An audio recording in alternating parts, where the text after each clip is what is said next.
नमस्कार प्रिय व्यूअर, जैसा कि मैंने आप लोगों को इस चैनल के इंट्रोडक्शन की वीडियो में आज से कुछ 2 दिन पहले बताया था कि अनअकैडमी आईएएस अभ्यास यूट्यूब चैनल आप लोगों के लिए यूपीएससी प्रिपरेशन की एक वन स्टॉप सॉल्यूशन के रूप में काम करेगा। हमने ये भी बात करी थी कि इस यूट्यूब चैनल पे आप लोगों की करंट अफेयर्स की पूरी जरूरतें सब्जेक्ट वाइज जहां पूरी होंगी, वहीं दूसरी तरफ हम इस YouTube चैनल पे आप लोगों के लिए कॉम्प्रिहेंसिव कॉन्सेप्ट टॉक्स भी लाएंगे। हमारे उसी प्रॉमिस और कमिटमेंट के, हमारे उसी प्रतिबद्धता के क्रम में आज हम आप लोगों के लिए इस YouTube चैनल के माध्यम से पहली डिटेल्ड कॉम्प्रिहेंसिव कॉन्सेप्ट टॉक ला रहे हैं। यह भारत के आधुनिक इतिहास, भारत की मॉडर्न हिस्ट्री के एक टॉपिक के बारे में है कि कैसे ब्रिटिश ने इंडिया की ट्रांसफर ऑफ पावर के प्रोसेस को, कैसे ब्रिटिश ने भारत की सत्ता हस्तांतरण की प्रक्रिया को वर्ल्ड वॉर 2 के समय कॉम्प्लिकेट करा, जटिल करा और उसको कठिन बना दिया। इसमें हम डिटेल से 1939 वर्ल्ड वॉर सेकेंड से शुरू से लेके 1947 भारत की स्वतंत्रता तक ब्रिटिश कौन कौन से प्रस्ताव भारत में लाते हैं, उन प्रस्तावों ने, उन प्रपोजल्स ने कैसे इंडिया की ट्रांसफर ऑफ पावर की प्रोसेस को कॉम्प्लिकेट किया, भारत के इंडिपेंडेंस और पार्टीशन से जोड़ के पूरे ही इवेंट्स 1939 से लेके 1947 के बीच में और पोस्ट इंडिपेंडेंस इंडिया की भी कुछ इवेंट्स को देखेंगे। मैं आशा करता हूं कि आप लोगों में आज की इस कॉन्सेप्ट टॉक को लेके, क्योंकि यूपीएससी के लिए यह पर्टिकुलर एरा काफी इंपॉर्टेंट हो जाता है। जैसा कि आप ब्रॉड एजेंडा देख सकते हो, how did the British complicate the process of transfer of power in India 1940s। British ने 1940 के दशक में भारत की सत्ता हस्तांतरण की प्रक्रिया को कैसे जटिल बनाया। तो मैं आशा करता हूं ना केवल आप लोग इस टॉपिक के लिए तैयार होंगे, शुरुआत में मैं आप लोगों को इस टॉपिक से थोड़ा परिचय कराऊंगा, आप लोग पेन और पेपर लेके भी तैयार होंगे, इंपॉर्टेंट बातों को हम नोट करते चलेंगे। तो चलिए सबसे पहले जान लेते हैं कि इस टॉपिक में जो हम डिटेल्ड 120 मिनट्स के आसपास की जो कॉन्सेप्ट टॉक करने वाले हैं, इसमें हम क्या क्या कवर करेंगे और इनके बारे में थोड़ी बात कर भी लेते हैं। तो सबसे पहले हम देखेंगे ब्रिटिश की पॉलिसी भारत की प्रोविंसेस और भारत की प्रिंसली स्टेट्स की तरफ क्या रही थी। ब्रिटिश की नीति भारत की प्रांतों की तरफ और भारत की राजसी रियासतों की तरफ क्या रही थी। मैं आप लोगों को इस बारे में लेक्चर की शुरुआत में थोड़ा बताना चाहूंगा, डिटेल में भी हम जाएंगे। 1947 में 15 अगस्त को भारत को इंडिपेंडेंस या स्वतंत्रता प्राप्त होती है। आप लोगों को पता होगा कि भारत की स्वतंत्रता, भारत के इंडिपेंडेंस में माउंटबेटन योजना एक बहुत ही अहम रोल निभाती है। माउंटबेटन योजना को 3 जून 1947 में लॉर्ड माउंटबेटन के द्वारा लाया गया था और उसके 72 दिनों के अंदर भारत को स्वतंत्रता भी मिल जाती है। 3 जून 1947 को माउंटबेटन प्लान आता है और उसके 72 डेज में ही भारत को इंडिपेंडेंस भी मिल जाता है, स्वतंत्रता प्राप्त हो जाती है। उसके पीछे का कारण खैर यह अलग था कि ब्रिटिश की तरफ से लगातार दबाव था कि जल्द ही ब्रिटिश साम्राज्य का भारत में अंत करके हमें वापस ब्रिटेन की ओर लौटना है। तो माउंटबेटन से जब मार्च में उनकी 1947 में एंट्री हुई थी, तो ब्रिटिश सरकार का यह दबाव था कि जल्द ही ब्रिटिश साम्राज्य का अंत भारत में करके ब्रिटेन की तरफ हमें लौटना है। तो 3 जून 1947 को माउंटबेटन प्लान आता है और उसी के तहत 15 जून 1947 को इंडिया को इंडिपेंडेंस या स्वतंत्रता प्राप्त होती है। आप में से शायद कुछ लोग जानते हो और कुछ लोग ना जानते हो कि जो 3 जून 1947 को माउंटबेटन योजना या माउंटबेटन प्लान आया था, वो माउंटबेटन की ओरिजिनल प्लान नहीं था। वो लॉर्ड माउंटबेटन ने खुद ने प्लान नहीं किया था। एक इंटरेस्टिंग बात यह है कि मार्च 1947 में लॉर्ड माउंटबेटन के भारत में आने के बाद अप्रैल से लेके मई के बीच में, मतलब 3 जून 1947 जब माउंटबेटन प्लान आया, उससे पहले माउंटबेटन ने एक दूसरा प्लान दिया था जो उसका ओरिजिनल प्लान था, जिसको डिकी बर्ड प्लान के रूप से जाना जाता है, या जिसको आप लोग बाल्कान प्लान के नाम से जानते हो। डिकी बर्ड प्लान इसको इसलिए कहा जाता है क्योंकि डिकी माउंटबेटन का बचपन का नाम था। बाल्कान प्लान के नाम से माउंटबेटन के ओरिजिनल प्लान को, जो अप्रैल से मई के बीच में आया था, उसको बाल्कान प्लान इसलिए कहा जाता है क्योंकि वो भारत के कई सारे टुकड़े करने की बात कर रहा था। आप लोगों को जान के आश्चर्य होगा, माउंटबेटन का जो ओरिजिनल प्लान आया था स्वतंत्रता के ठीक कुछ समय पहले, उसमें बात करी गई थी कि ब्रिटिश सत्ता का हस्तांतरण भारत को नहीं करेंगे, ब्रिटिश भारत में ट्रांसफर ऑफ पावर भारत को नहीं करेंगे, बल्कि वो भारतीय प्रांतों को, इंडियन प्रोविंसेस को ट्रांसफर ऑफ पावर करेंगे। भारत के प्रांत जैसे बॉम्बे, बंगाल, जैसे कि मद्रास। तो ब्रिटिश के द्वारा जो ट्रांसफर ऑफ पावर किया जाएगा वो प्रांतों को किया जाएगा, जैसे कि नॉर्थ वेस्ट के जो प्रोविंस थे। बंगाल अपने आप में एक प्रोविंस था। तो ब्रिटिश भारत को सत्ता का हस्तांतरण नहीं करेंगे, ब्रिटिश बंगाल को करेंगे, ब्रिटिश पंजाब को करेंगे, नॉर्थ वेस्ट को करेंगे, और जो दूसरी प्रोविंसेस से, जो दूसरे प्रांत है, ब्रिटिश इनको ट्रांसफर ऑफ पावर करेंगे, सत्ता का हस्तांतरण करेंगे, प्रोविंसेस को, ना कि भारत को। मतलब अगर आपको मैं इसको शॉर्ट में समझाऊं तो इसका मतलब यह है कि ब्रिटिश भारत को सत्ता का हस्तांतरण, ट्रांसफर ऑफ पावर ना करके, बल्कि प्रोविंसेस को सत्ता का हस्तांतरण या ट्रांसफर ऑफ पावर करके भारत की ट्रांसफर ऑफ पावर की प्रोसेस को इतना कॉम्प्लिकेट कर रहे थे कि भारत की आजादी के बाद सैकड़ों टुकड़े हो सकते थे। प्रोविंसेस को ट्रांसफर ऑफ पावर देना है, बाद में प्रोविंसेस डिसाइड करेंगी कि इनको भारत से मिलना है कि नहीं मिलना है, प्रांत डिसाइड करेंगे। 1947 में भारत की आजादी से ठीक कुछ समय पहले ब्रिटिश का इंडियन प्रोविंसेस को, भारतीय प्रांतों को यह ऑफर था, जिसे Dickie Bird plan, Balkan plan के नाम से जाना जाता है। हमें देखना पड़ेगी कि किस तरीके से ब्रिटिश ने वर्ल्ड वॉर 1 के समय प्रिंसली स्टेट और प्रोविंसेस के प्रति अपना एटीट्यूड रखा, और उसने कैसे भारत की ट्रांसफर ऑफ पावर की प्रोसेस को कॉम्प्लिकेट करा, हम यह जानेंगे। सेकेंड चीज, ब्रिटिश की मुस्लिम लीग की तरफ क्या नीति रही। अब देखिए, 1945 में वेवेल प्लान जब आता है, लगभग मार्च 1945 में वेवेल प्लान भारत में आता है, वेवेल योजना भारत में आती है, और शिमला कॉन्फ्रेंस का वेवेल प्लान के अंतर्गत आयोजन जून में करा जाता है। वेवेल प्लान में वायसराय वेवेल का एक प्रपोजल होता है, जिसके अंतर्गत मुस्लिम लीग और इंडियन नेशनल कांग्रेस को वायसराय की एग्जीक्यूटिव काउंसिल में इक्वल रिप्रेजेंटेशन या समान प्रतिनिधित्व मिल रहा होता है। तो 1945 में जो वेवेल योजना आई, उसमें यह प्रावधान था कि वायसराय की एग्जीक्यूटिव काउंसिल में मुस्लिम्स का रिप्रेजेंटेशन और कांग्रेस का रिप्रेजेंटेशन बराबर होगा। 5 लोग मुस्लिम लीग के वायसराय की एग्जीक्यूटिव काउंसिल में होंगे, और बाकी 5 लोग मुस्लिम लीग के, 5 लोग कांग्रेस के होंगे, और 5 लोग मुस्लिम लीग के वायसराय की एग्जीक्यूटिव काउंसिल में होंगे। बराबर कांग्रेस को और मुस्लिम लीग को रिप्रेजेंटेशन दिया जा रहा था। कांग्रेस इससे सहमत हो गई, इनिशियली मुस्लिम लीग भी इससे सहमत हो गई। बाद में कांग्रेस ने जब वायसराय की एग्जीक्यूटिव काउंसिल के लिए अपने 5 सदस्यों को चुना, उसमें 2 मुस्लिम थे। मुस्लिम लीग इससे बड़ी आग बबूला हो गई, और मुस्लिम लीग का यह तर्क था कि भला कांग्रेस 5 एग्जीक्यूटिव काउंसिल के मेंबर्स में से 2 मुसलमानों को कैसे चूज कर सकता है।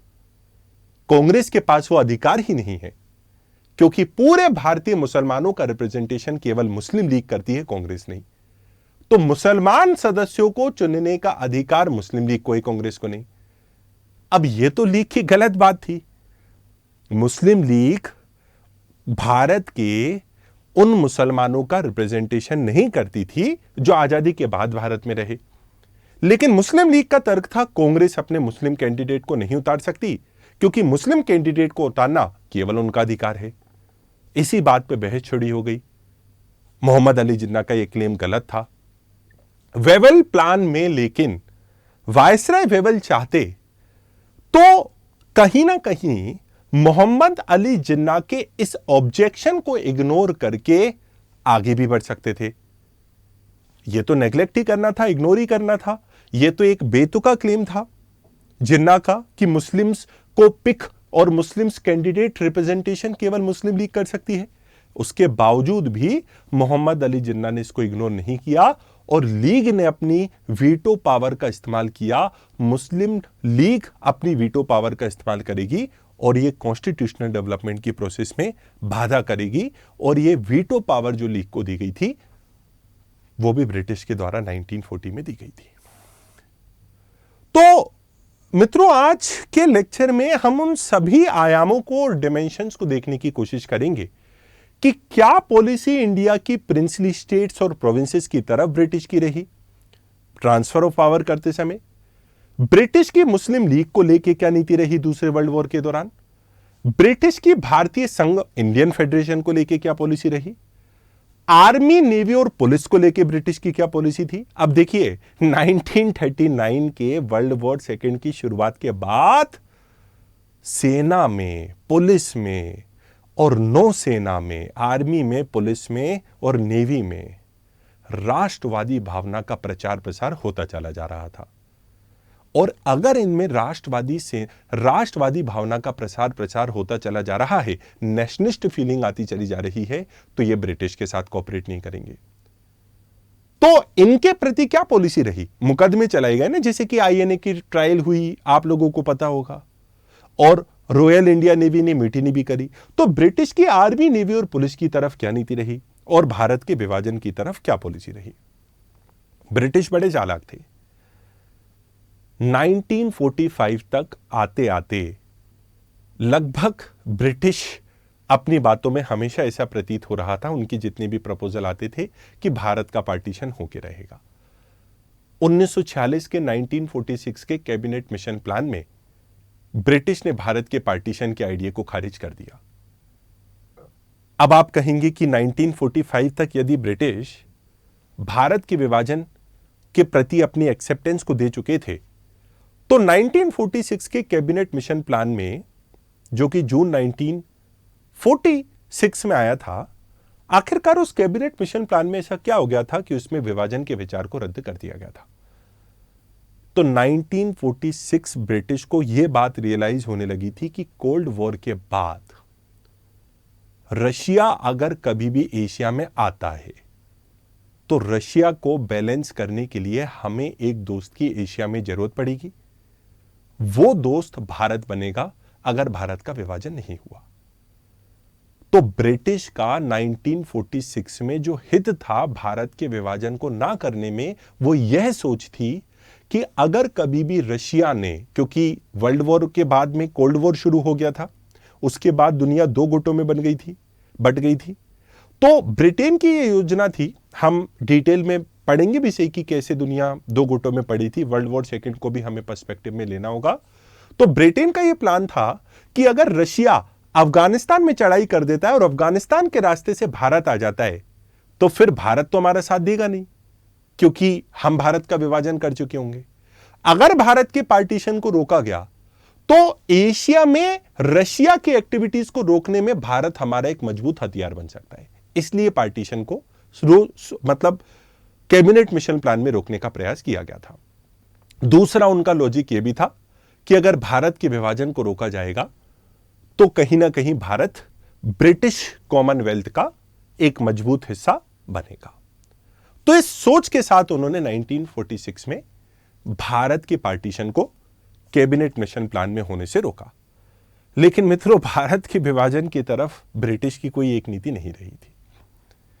तो हम यह भी जानने का प्रयास करेंगे डिटेल में, समय समय पे ब्रिटिश की भारत के विभाजन को लेकर क्या स्टैंड रहा। कभी इनका भारत के पार्टीशन को पीछे करने का कुछ तर्क था और कभी यह भारत के विभाजन को नहीं भी करना चाहते थे। उसके अलावा कौन कौन से पॉइंट्स आज के लेक्चर में हम लोग देखेंगे, तो हम वर्ल्ड वॉर II और इंडियन पॉलिटिक्स की बात करेंगे, क्योंकि बल्कि इस सत्र की शुरुआत इसी से होगी, क्योंकि बिना अंतरराष्ट्रीय राजनीति को जाने हुए इस फेज को पढ़ना थोड़ा डिफिकल्ट होगा भारत को अल्टीमेटली ब्रिटिश ने अंतोगत्वा भारत को क्यों स्वतंत्रता दी? क्या इंडिया के पार्टीशन को रोका जा सकता था? और कांग्रेस ने इंडिया के पार्टीशन को क्या एक्सेप्ट किया? ऐसे प्रश्नों को उत्तर के जानने की भी अपन प्रयास करेंगे। तो आइए इन पूरी चीजों को जानने से पहले कि ब्रिटिश ने कैसे भारत की ट्रांसफर ऑफ पावर की प्रोसेस को कॉम्प्लिकेट करा, प्रिंसली स्टेट्स की तरफ क्या पॉलिसी रही, हिंट दे चुका हूं, कई सारे भारत बने, तभी तो प्रोविंसेस को कहा था कि ट्रांसफर ऑफ पावर हम आपको करेंगे। ब्रिटिश की मुस्लिम लीग की तरफ क्या पॉलिसी रही? वीटो पावर दे दो, और मुस्लिम लीग सहमत नहीं है तो कुछ मत करो। ब्रिटिश की एक तरफ प्रोविंसेस, प्रिंसली स्टेट्स, दूसरी तरफ हम लोग भारत में ब्रिटिश की फेडरेशन को लेकर क्या पॉलिसी रही, इन सभी चीजों को डिटेल से देखेंगे। लेकिन सबसे पहले चलिए जान लेते हैं थोड़ा सा वर्ल्ड वॉर 2 का और इंडियन पॉलिटिक्स का क्या रिलेशनशिप है। World war 2 in India. मित्रों, आज के लेक्चर का ऑब्जेक्टिव भारत की सत्ता हस्तांतरण की प्रक्रिया को ब्रिटिश ने कैसे कॉम्प्लिकेट करा, इसी बात को समझना है। वर्ल्ड वॉर 2 और इंडिया ये एक बड़ा टॉपिक है, उसके अंदर एक टॉपिक है ट्रांसफर ऑफ पावर, केवल हम वो देख रहे हैं। कभी मौका मिलेगा तो और भी दूसरे टॉपिक्स इस पर्टिकुलर फेज के हम चुनेंगे, लेकिन अभी हमारा टारगेट और एजेंडा इसी के इर्द गिर्द रहेगा और हमारी डिस्कशन भी इसी के इर्द गिर्द रहेगी। लेकिन जितने भी डिस्कशन हम करेंगे, आप मान के चलिएगा, वो बड़ी डिटेल्ड और कॉम्प्रिहेंसिव होगी। साथ साथ मैं आपको नोट्स भी बनवाता चलूंगा। हमारा प्रयास अनअकैडमी आईएएस अभ्यास से यही है, मजबूत सशक्तिकरण करके आप लोगों का ये भय हटाना कि YouTube के माध्यम से जब आप इस लेक्चर को देख रहे हो तो कॉम्प्रिहेंसिवली आप किसी भी टॉपिक के बारे में नहीं सोच सकते या तैयारी नहीं कर सकते। वर्ल्ड वॉर 2 और इंडिया के बारे में बात करते हैं। सबसे पहले मैं आपको पूरा समझाऊंगा वर्ल्ड वॉर 2 की शुरुआत कैसे हुई और 1940 तक हम समझेंगे। उसके बाद हम लोग उसी चीज को नोट करेंगे। तो सबसे पहले कहानी सुनेंगे, उसके बाद एक टाइमलाइन बना के नोट करेंगे, फिर आगे बढ़ेंगे। दूसरे विश्व युद्ध की शुरुआत मित्रों के पीछे का एक बहुत बड़ा कारण बताया जाता है 1914 से लेके 1918 तक का वर्ल्ड वॉर 1। इनफैक्ट 1919 की जो ट्रीटी ऑफ वर्सेल्स हुई थी, वर्सेल्स की जो संधि हुई थी, 1919 की जो ट्रीटी ऑफ वर्सेल्स हुई थी, जो वर्सेल्स की संधि हुई थी,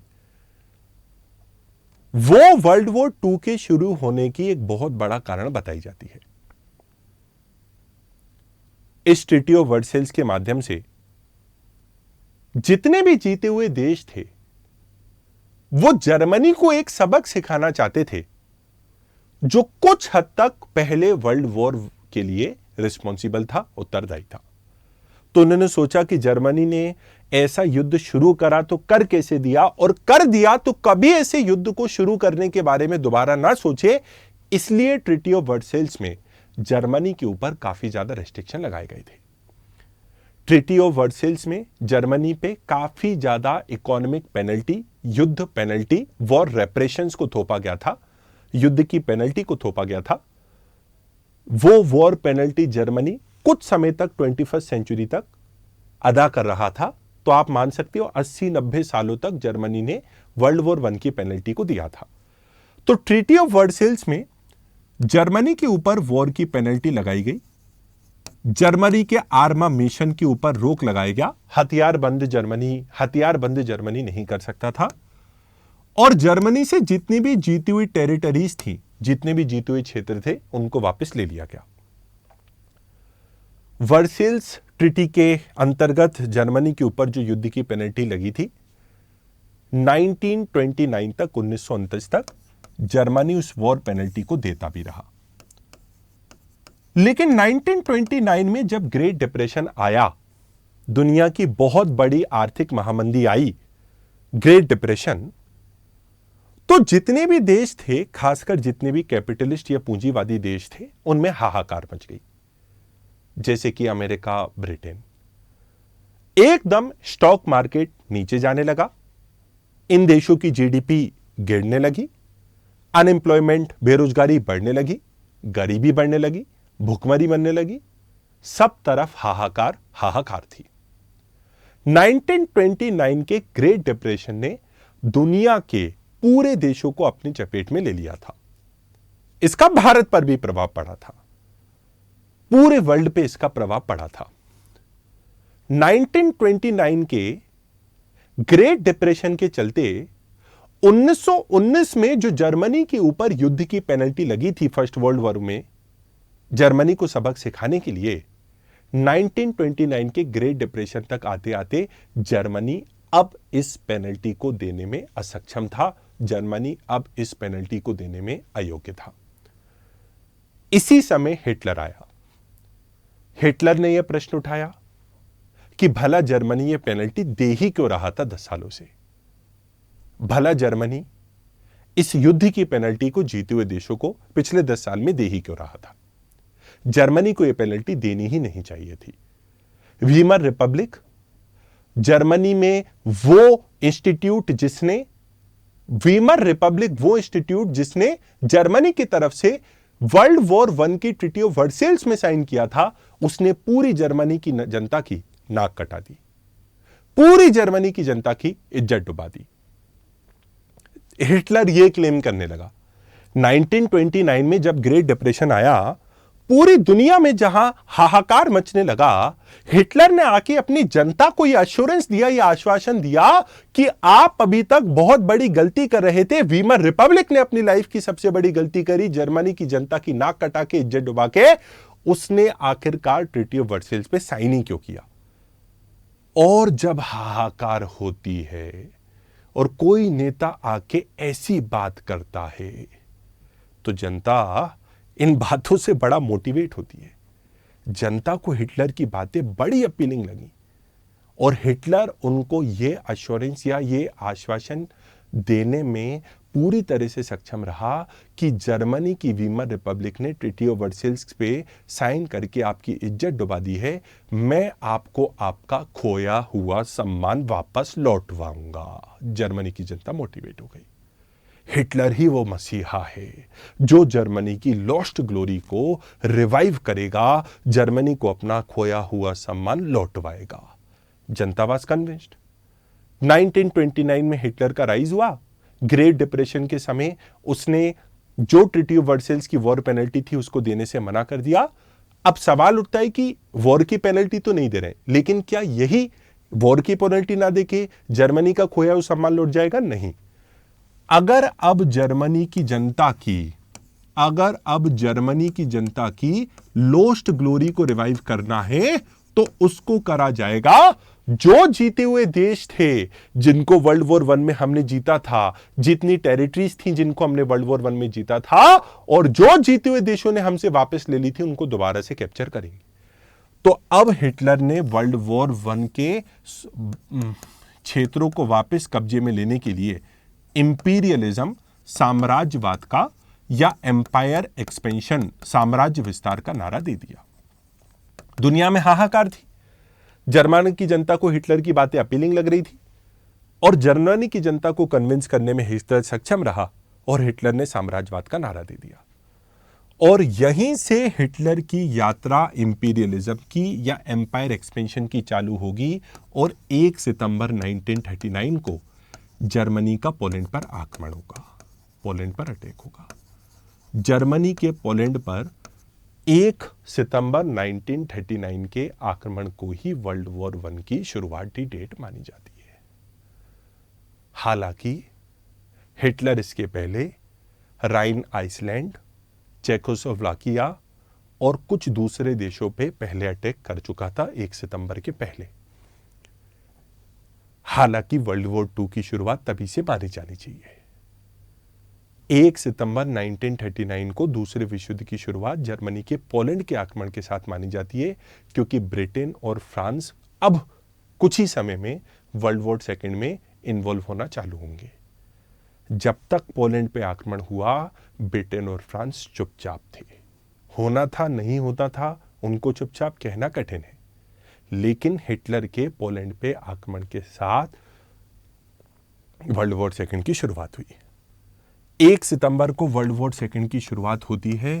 3 सितंबर को ब्रिटेन और फ्रांस ने ना केवल युद्ध की घोषणा जर्मनी के खिलाफ कर दी, बल्कि 3 सितंबर को ब्रिटेन ने यह भी घोषणा कर दी कि भारत भी दूसरे विश्व युद्ध का युद्धरत देश है।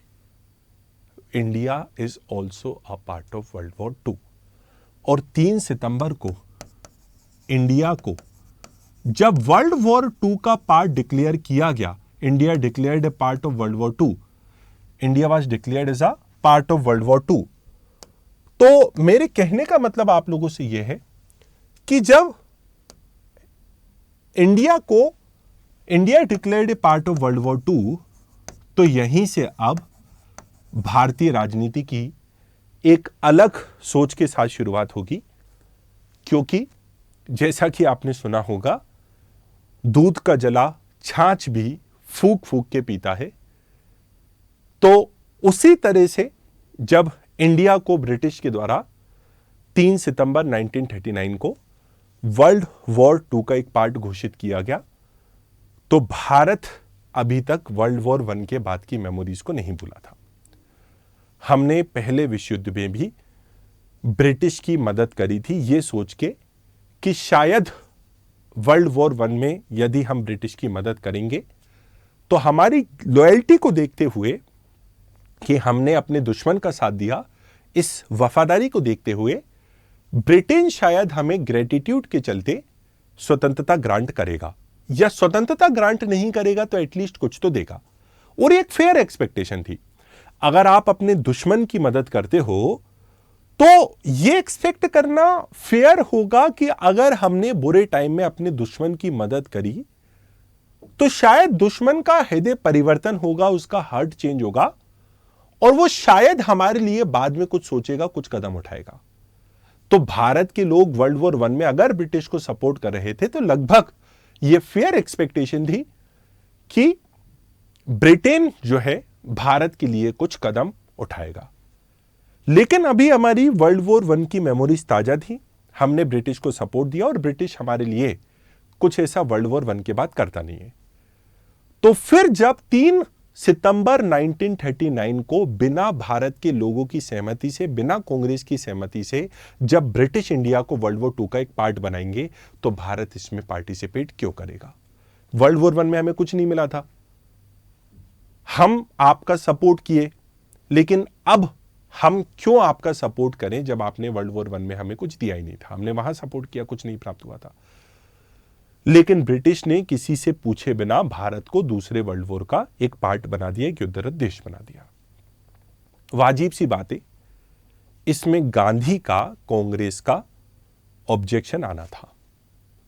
महात्मा गांधी जो शुरुआत में ब्रिटिश को कुछ कारणों की वजह से तैयार करने को, सपोर्ट करने को तैयार थे, महात्मा गांधी भी अब ब्रिटिश को तभी सपोर्ट करने को तैयार थे जब ब्रिटिश दूसरे विश्व युद्ध के दौरान यह प्रॉमिस करे कि ब्रिटिश हमें युद्ध के बाद रिस्पॉन्सिबल गवर्नमेंट यानी कि जिम्मेदार सरकार देंगे, और हमारी दूसरी मांग यह थी कि ब्रिटिश युद्ध के बाद हमारे लिए संविधान सभा का निर्माण करेंगे।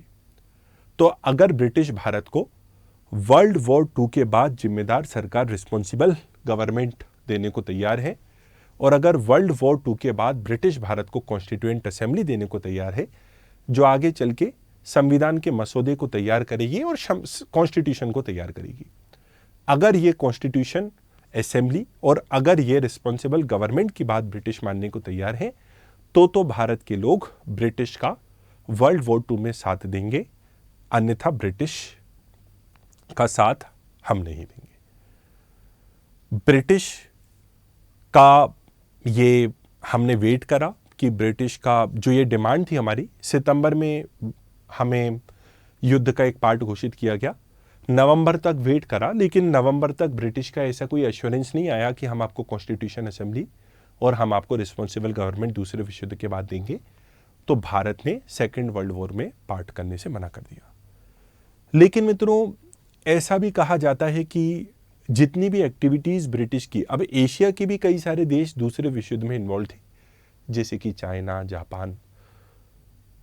तो एशिया में जो भी एक्टिविटीज़ होनी थी उनका सेंटर, उनका हेडक्वार्टर भारत था। तो अब पूरे एशिया के अफेयर्स को ब्रिटिश मैनेज कहां से कर रहे थे? भारत से कर रहे थे। भारत हेडक्वार्टर था। और आप सोच लीजिए कि हेडक्वार्टर में ही उनको सपोर्ट नहीं मिल रहा है, तो फिर सेकेंड वर्ल्ड वॉर में वो अपनी एशिया में स्थिति को कैसे मजबूत करेंगे? तो बिना भारत के सपोर्ट में ब्रिटिश अपनी एशिया में स्थिति को मजबूत नहीं कर सकते थे। उनको भारत का सपोर्ट की आवश्यकता थी और भारत सपोर्ट करने को नवंबर तक मना कर दिया था, तैयार नहीं था, क्योंकि दो बातें जो उसने डिमांड करी थी वो ब्रिटिश फुलफिल करने की डायरेक्शन में कुछ बात नहीं कर रहे थे। धीरे धीरे ब्रिटिश को यह बात रियलाइज हुई, हमें भारत का सपोर्ट चाहिए एशिया में अपनी स्थिति को मजबूत करने के लिए। फिर ब्रिटिश लाएंगे अगस्त ऑफर।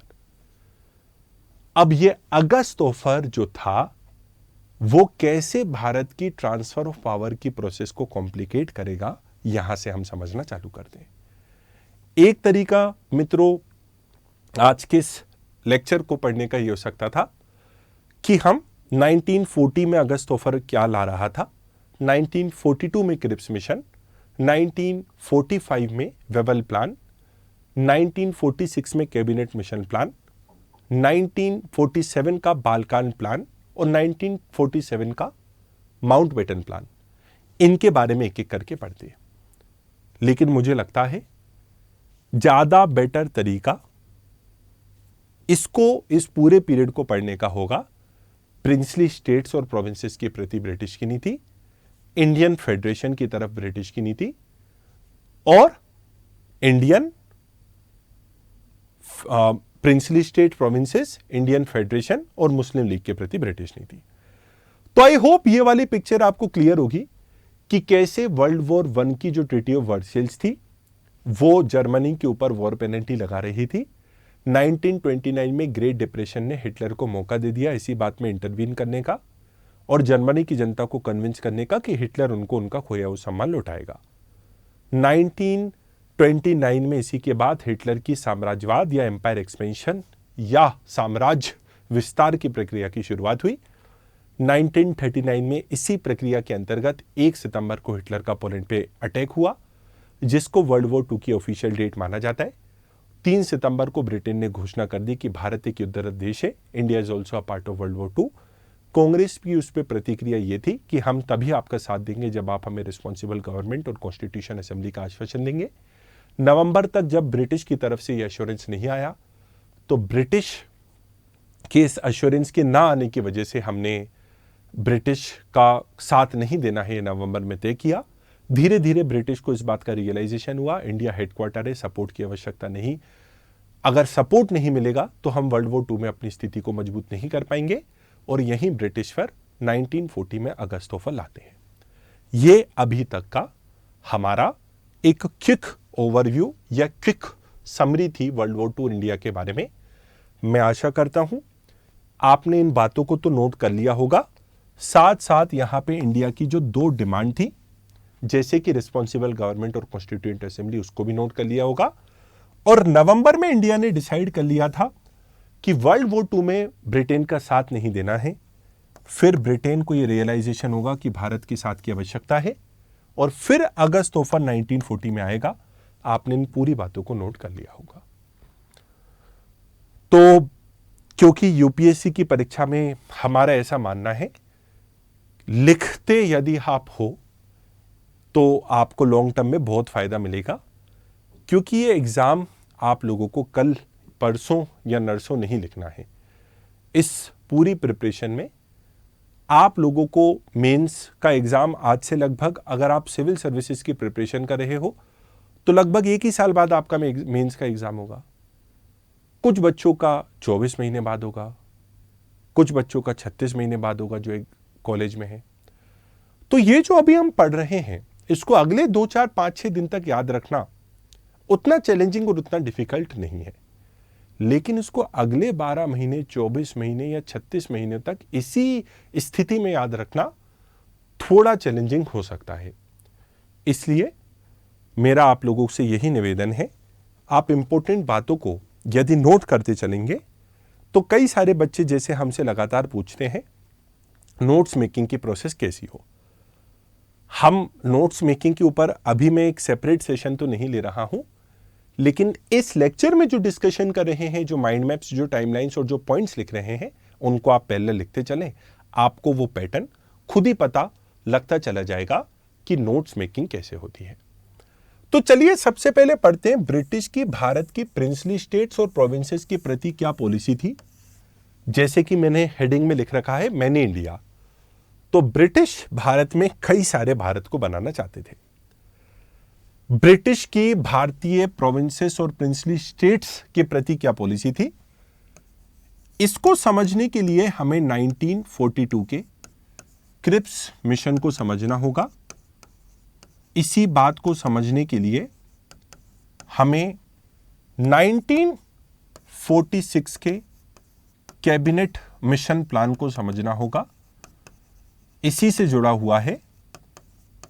इसी को समझने के लिए कि ब्रिटिश की भारत की राजसी रियासतों और प्रांतों के प्रति क्या पॉलिसी थी, हमें 1947 के, जो कि अप्रैल से मई के बीच में प्लान आया था, हमें 1947 में आए, अप्रैल से लेके मई के बीच में आए, जो लॉर्ड माउंटबेटन का ओरिजिनल प्लान था, जिसको आप बाल्कन प्लान बोलते हो, बाल्कन प्लान बोलते हो, इसको समझना होगा।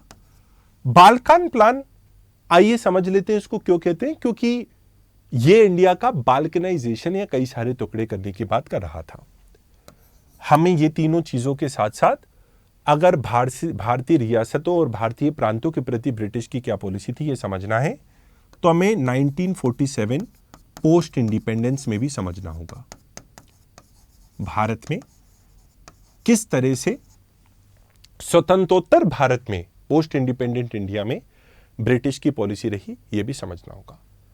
अगर ये चार बातें हमने समझ ली तो ब्रिटिश की भारतीय प्रांतों और प्रिंसली स्टेट्स की तरफ क्या पॉलिसी थी वो हम समझ लेंगे। लेकिन कभी कभी ऐसा होता है कि हम पूरी अपनी चर्चा कर लेते हैं, इस बात को समझने में दिक्कत होती है कि प्रोविंसेस क्या है और प्रिंसली स्टेट्स क्या है और इनमें कैसे डिफरेंस है। एक बार मैं अमेरिकन रेवोल्यूशन के बारे में पढ़ा रहा था, तो कुछ देर बाद मुझे रियलाइज हुआ कि कुछ बच्चों के बीच में डाउट ये था कि अमेरिकन रेवोल्यूशन की जब हम बात करते हैं, अमेरिकी क्रांति की, तो हम कहाँ की बात करते हैं?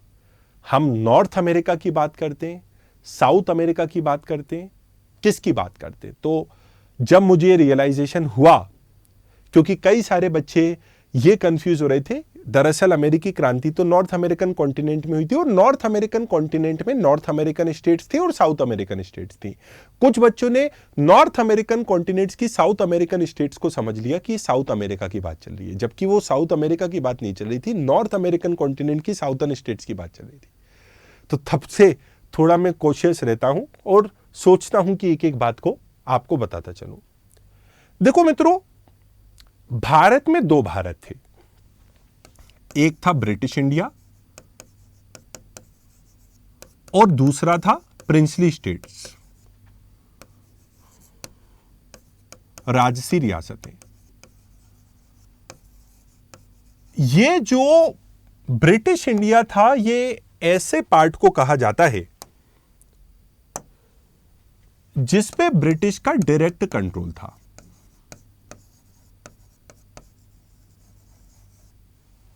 और ये जो प्रिंसली स्टेट्स हैं, ऐसे पार्ट को कहा जाता है जिस पे ब्रिटिश का इनडायरेक्ट कंट्रोल था और वो वहां के लोकल राजा रजवाड़ों की मदद से रूल करा करते थे। आपको पता होगा कि ब्रिटिश ने अपने अर्ली पीरियड में लॉर्ड वेलेस्ली सब्सिडरी अलायंस की नीति लाए थे और वो जो सब्सिडरी अलायंस की पॉलिसी थी, उसमें ब्रिटिश किसी भी भारतीय राजा को उसके राज्य से बेदखल नहीं करते थे और राज्य को टेक ओवर नहीं करते थे, बल्कि वो भारत के राजा को वही बनाए रखते थे, उस राज्य के राजा को वही बनाए रखते थे और उसको एक तरीके से उसकी पूरी पावर छीन लेते थे। तो ब्रिटिश ने लगभग 560 प्लस प्रिंसली स्टेट्स पे इसी तरह से रूल करा था, इनडायरेक्ट रूल करा था वहां के लोकल राजे रजवाड़ों की मदद से। प्रिंसली स्टेट्स ऐसे क्षेत्र या ऐसी राज्य रियासतें थी जिन पे ब्रिटिश ने इनडायरेक्ट कंट्रोल करा था वहां के लोकल राजा रजवाड़ों के माध्यम से। हैदराबाद, जूनागढ़, मैसूर, जम्मू कश्मीर, ये कुछ प्रिंसली स्टेट्स हैं। आजादी के समय लगभग 560 प्लस प्रिंसली स्टेट्स राज्य रियासतें भारत में हुआ करती थी, इन पे इनडायरेक्ट कंट्रोल था। दूसरा ब्रिटिश इंडिया है जिस पे ब्रिटिश का डायरेक्ट कंट्रोल था। ये ऐसे प्रांत या ऐसे प्रोविंसेस थे जहां पे ब्रिटिश ने खुद ही डायरेक्ट रूल करा, जहां पे गवर्नर जनरल का या वायसराय का रूल हुआ करता था। उदाहरण के लिए बंगाल में कोई राजा नहीं था। बंगाल का आखिरी राजा सिराजुद्दौला था, या आप कह लो मीर कासिम था, या आप कह लो मीर जाफर था, या मीर कासिम था। तो मीर कासिम टेक्निकली बंगाल का आखिरी राजा था। उसके बाद तो ब्रिटिश ने बंगाल पर डायरेक्ट ही कंट्रोल करना चालू किया, ब्रिटिश ने डायरेक्ट ही रूल करा। तो ब्रिटिश इंडिया ऐसा पार्ट है जिस पे ब्रिटिश डायरेक्ट कंट्रोल करते थे, जिस पे वायसराय का डायरेक्ट रूल था, और इसमें प्रोविंसेस भी आती थी, इसमें कुछ प्रांत भी आते थे, इसमें इंडिया की कुछ प्रोविंसेस भी आती थी, प्रांत भी आते थे। और मित्रों, मैं आपको एक बात बता दूं, आप लोग यदि ब्रिटिश की 3 बड़ी भारत में बात करेंगे प्रोविंसेस की, या आप बात करेंगे कि ब्रिटिश की 3 मेन प्रेसिडेंसी जो भारत में थी, यहां पे आप लोगों को साउथ में देखने को मिलेगी मद्रास, यहां पे आप लोगों को देखने को मिलेगी बॉम्बे, और यहां पे आपको देखने को मिलेगी बंगाल। जो बंगाल प्रेसिडेंसी थी उसका मतलब केवल बंगाल से नहीं था, पूरे उत्तर भारत के कई सारे क्षेत्रों में ब्रिटिश बंगाल प्रेसिडेंसी से ही रूल करते थे। तो ये जो बंगाल प्रेसिडेंसी थी बहुत बड़ी प्रेसिडेंसी थी। तो कहने का मतलब यह है कि एक हुआ करती थी प्रिंसली स्टेट्स जिस पे ब्रिटिश का इनडायरेक्ट रूल था, वहां के लोकल राजे रजवाड़ों के माध्यम से रूल करा करते थे, और दूसरे थे डायरेक्ट कंट्रोल का एरिया। लगभग 2/3 इंडिया पे ब्रिटिश डायरेक्ट कंट्रोल ही करते थे और 1/3 पे डायरेक्ट कंट्रोल करते थे। और ब्रिटिश इंडिया में कई सारे प्रांत भी थे, प्रोविंसेस भी थे। तो ये डिफरेंस है प्रिंसली स्टेट्स में और प्रोविंसेस में।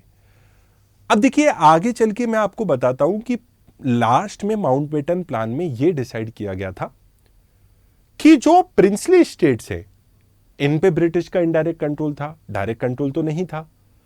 तो बाद में यह बात हुई थी कि आजादी केवल ब्रिटिश इंडिया को मिलेगी जिस पे डायरेक्ट कंट्रोल है। इनको क्या मिलेगी? आजादी मिलेगी। और प्रिंसली स्टेट्स को यह ऑप्शन दिया जाएगा, वो चाहे तो इंडिया से मिल जाए, वो चाहे तो पाकिस्तान से मिल जाए, और वो चाहे तो खुद को इंडिपेंडेंट रखें। तो जो ट्रांसफर ऑफ पावर करी गई थी वो ब्रिटिश इंडिया को करी गई थी। प्रिंसली स्टेट्स को यह ऑप्शन दिया गया था, union of India, dominion of Pakistan, या इंडिपेंडेंट रहो। तो this is the difference between British India and princely state. This is the difference between provinces and princely states. यह आप लोगों को समझते आना चाहिए। तो अब हम देखने की कोशिश करेंगे, अगर हमें यह बात क्लियर है और अगर आपने इस बात को नोट कर लिया है, तो हमारा देखने का प्रयास होना चाहिए कि ब्रिटिश ने 1942 के क्रिप्स मिशन में क्या प्रावधान दिया था, क्या प्रोविंस दिया था। तो मित्रों, 1942 के क्रिप्स मिशन में अगर हमें ब्रिटिश की नीति को समझना है भारतीय प्रिंसली स्टेट्स और प्रोविंसेस की प्रति क्या रही, तो 1942 के क्रिप्स मिशन में इन्होंने इंडिया के प्रोविंसेस को, बड़े ध्यान से आप समझिएगा, हम समझ रहे हैं कि ब्रिटिश ने भारत की ट्रांसफर ऑफ पावर की प्रोसेस को कॉम्प्लिकेट कैसे करा। तो भारत के प्रांतों को, प्रोविंसेस को इन्होंने ऑप्शन दिया, आप अपने सेपरेट कॉन्स्टिट्यूशन को बना सकते हो, आप अपने अलग से कॉन्स्टिट्यूशन को बना सकते हो, और आप अपने अलग से कॉन्स्टिट्यूशन को बनाने के साथ साथ आप एक सेपरेट यूनियन भी बना सकते हो। मतलब आप चाहो तो आगे चल के आप इंडियन यूनियन, भारतीय संघ से मत मिलना, आप अपना एक अलग से संघ बना सकते हैं और आप अपना एक अलग से कॉन्स्टिट्यूशन बना सकते हैं। जैसा कि मैं आपको बता रहा था कि ब्रिटिश की जो पॉलिसी थी प्रिंसली स्टेट्स और प्रोविंसेस की तरफ, वो क्या थी? मैन इंडिया की थी। कई सारे भारत बने। ब्रिटिश आखिरी समय तक चाहते नहीं थे भारत को आजादी देने के बाद भी कि भारत का भला हो, भारत खुश रहे। एटलीस्ट क्रिप्स मिशन से और 1947 में भारत की आजादी से पहले आने वाले बाल्कन प्लान से तो यही समझ में आता है। तो 1942 के क्रिप्स मिशन ने भारत के प्रांतों को, प्रोविंसेस को यह ऑप्शन दिया कि आप चाहो तो कॉन्स्टिट्यूशन अपना सेपरेट बना लो। इंडिया की जो कॉन्स्टिट्यूएंट असेंबली है वो जिस संविधान को बनाएगी, आप उसको रिजेक्ट कर सकते हैं, आप उसको एक्सेप्ट भी कर सकते हैं और आप अपनी एक सेपरेट यूनियन भी बना सकते हैं। तो भारतीय प्रांतों को यह ऑप्शन देना मैनी इंडिया की डायरेक्शन में ब्रिटिश का कदम था और यह चीज भारत की ट्रांसफर ऑफ पावर की प्रोसेस को कॉम्प्लिकेट कर ही रही थी, क्योंकि मैनी इंडिया होते तो भारत के सामने कई सारी चुनौतियां होती। एक भारत, अखंड भारत, भारत की इंटीग्रिटी के खिलाफ यह मुद्दा हो सकता था। इसलिए यह मुझे लगता है कि भारत की ट्रांसफर ऑफ पावर की प्रोसेस को कॉम्प्लिकेट करने की दिशा में ब्रिटिश का एक कदम था, मैन इंडिया का।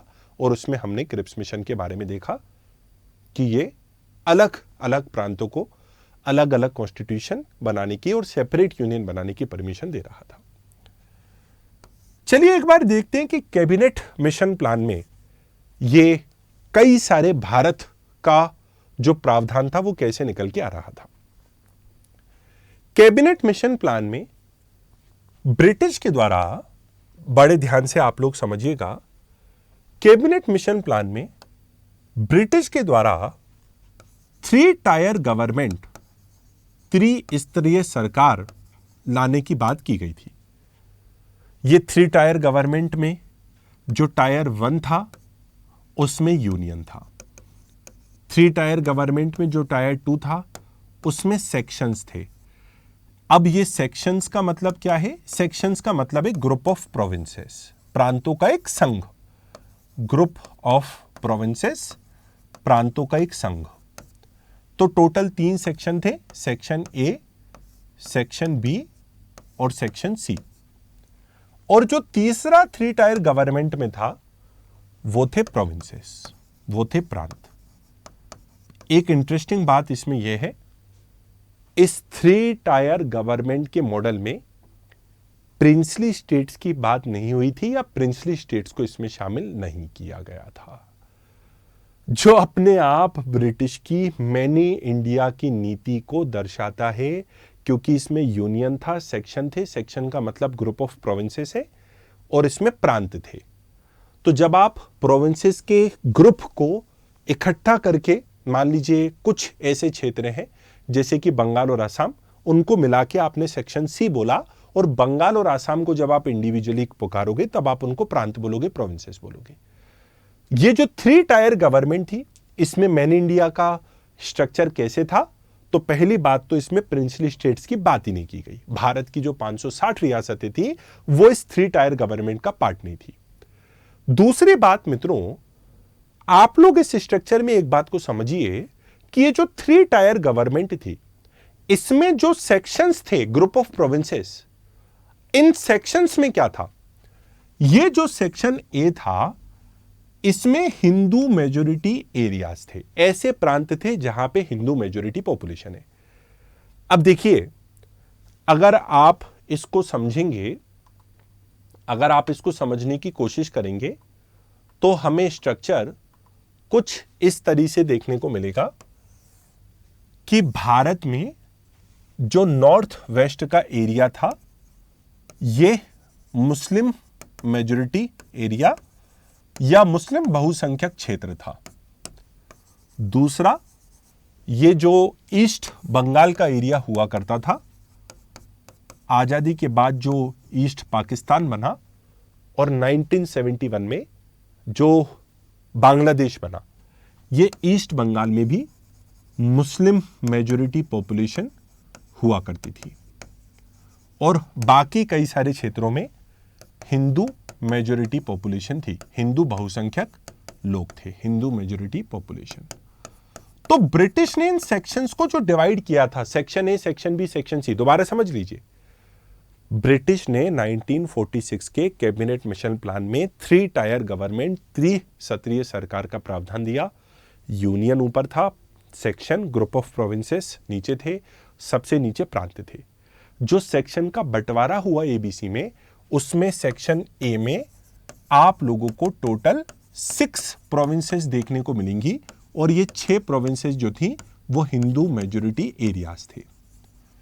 सेक्शन बी में आप लोगों को देखने को मिलेगी, तो ये जो था, यहां पे अगर आप देखेंगे तो ये सेक्शन ए था, ये वाले एरिया को सेक्शन बी बोला गया, जिसमें 3 स्टेट्स थे जो कि मुस्लिम मेजॉरिटी स्टेट थे।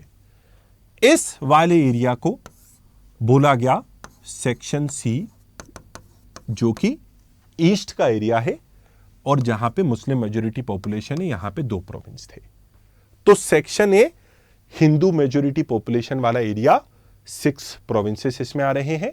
सेक्शन बी वेस्ट का, नॉर्थ वेस्ट का मुस्लिम मेजॉरिटी एरिया, जिसमें 3 स्टेट्स हैं। सेक्शन सी ईस्ट का मुस्लिम मेजॉरिटी एरिया, जिसमें 2 स्टेट हैं, बंगाल और आसाम।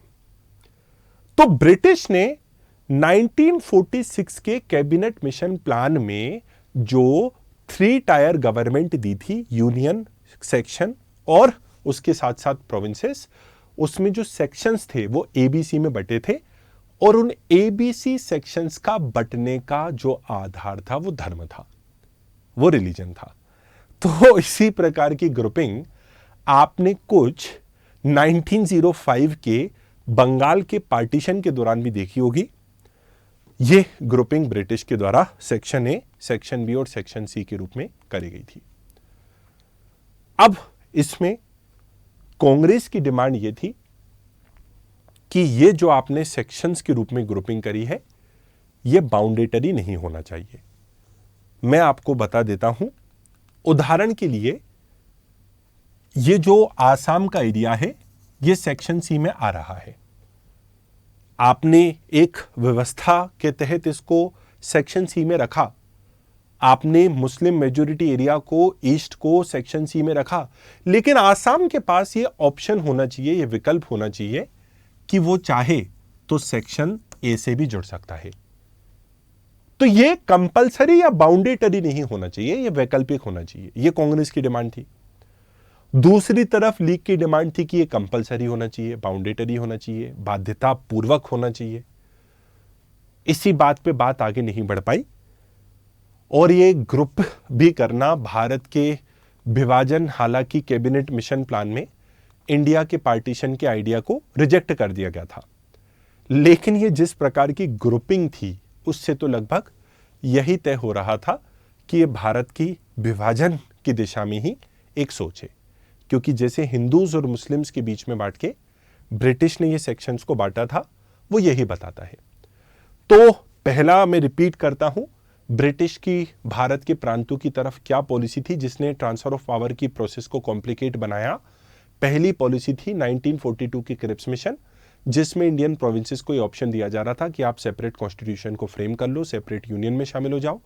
दूसरा 1946 की 3 टायर गवर्नमेंट में जो सेक्शंस थे, उन सेक्शंस में मुस्लिम लीग और वो बंटवारे ऐसा हुआ कि मुस्लिम लीग और कांग्रेस में आगे चल के एक बहस छिड़ गई, बाउंडेटरी होना चाहिए नहीं होना चाहिए।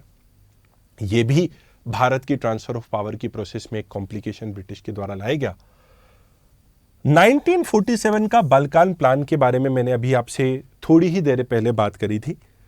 1947 के बाल्कान प्लान के बारे में मैं इसको हटा देता हूं। मैं आशा करता हूं कि आपने इसको नोट कर लिया होगा। तो 1947 का 1947 का कुछ अगर आप घटनाक्रम समझेंगे तो आपको कुछ घटनाक्रम समझने के लिए मैं कुछ पॉइंट्स को लिखता हूं। 1946 में कैबिनेट मिशन प्लान आता है और कैबिनेट मिशन प्लान भारत में पार्टीशन के आइडिया को रिजेक्ट करता है। जब भारत के पार्टीशन के आइडिया को रिजेक्ट किया जाता है और फिर मुस्लिम लीग को इस बात का उत्तर नहीं मिलता कि जो सेक्शंस हुए हैं वो कंपलसरी होंगे, तो 16 अगस्त 1947 को जिन्ना के द्वारा डायरेक्ट एक्शन डे, प्रत्यक्ष कार्यवाही दिवस की घोषणा कर दी जाती है।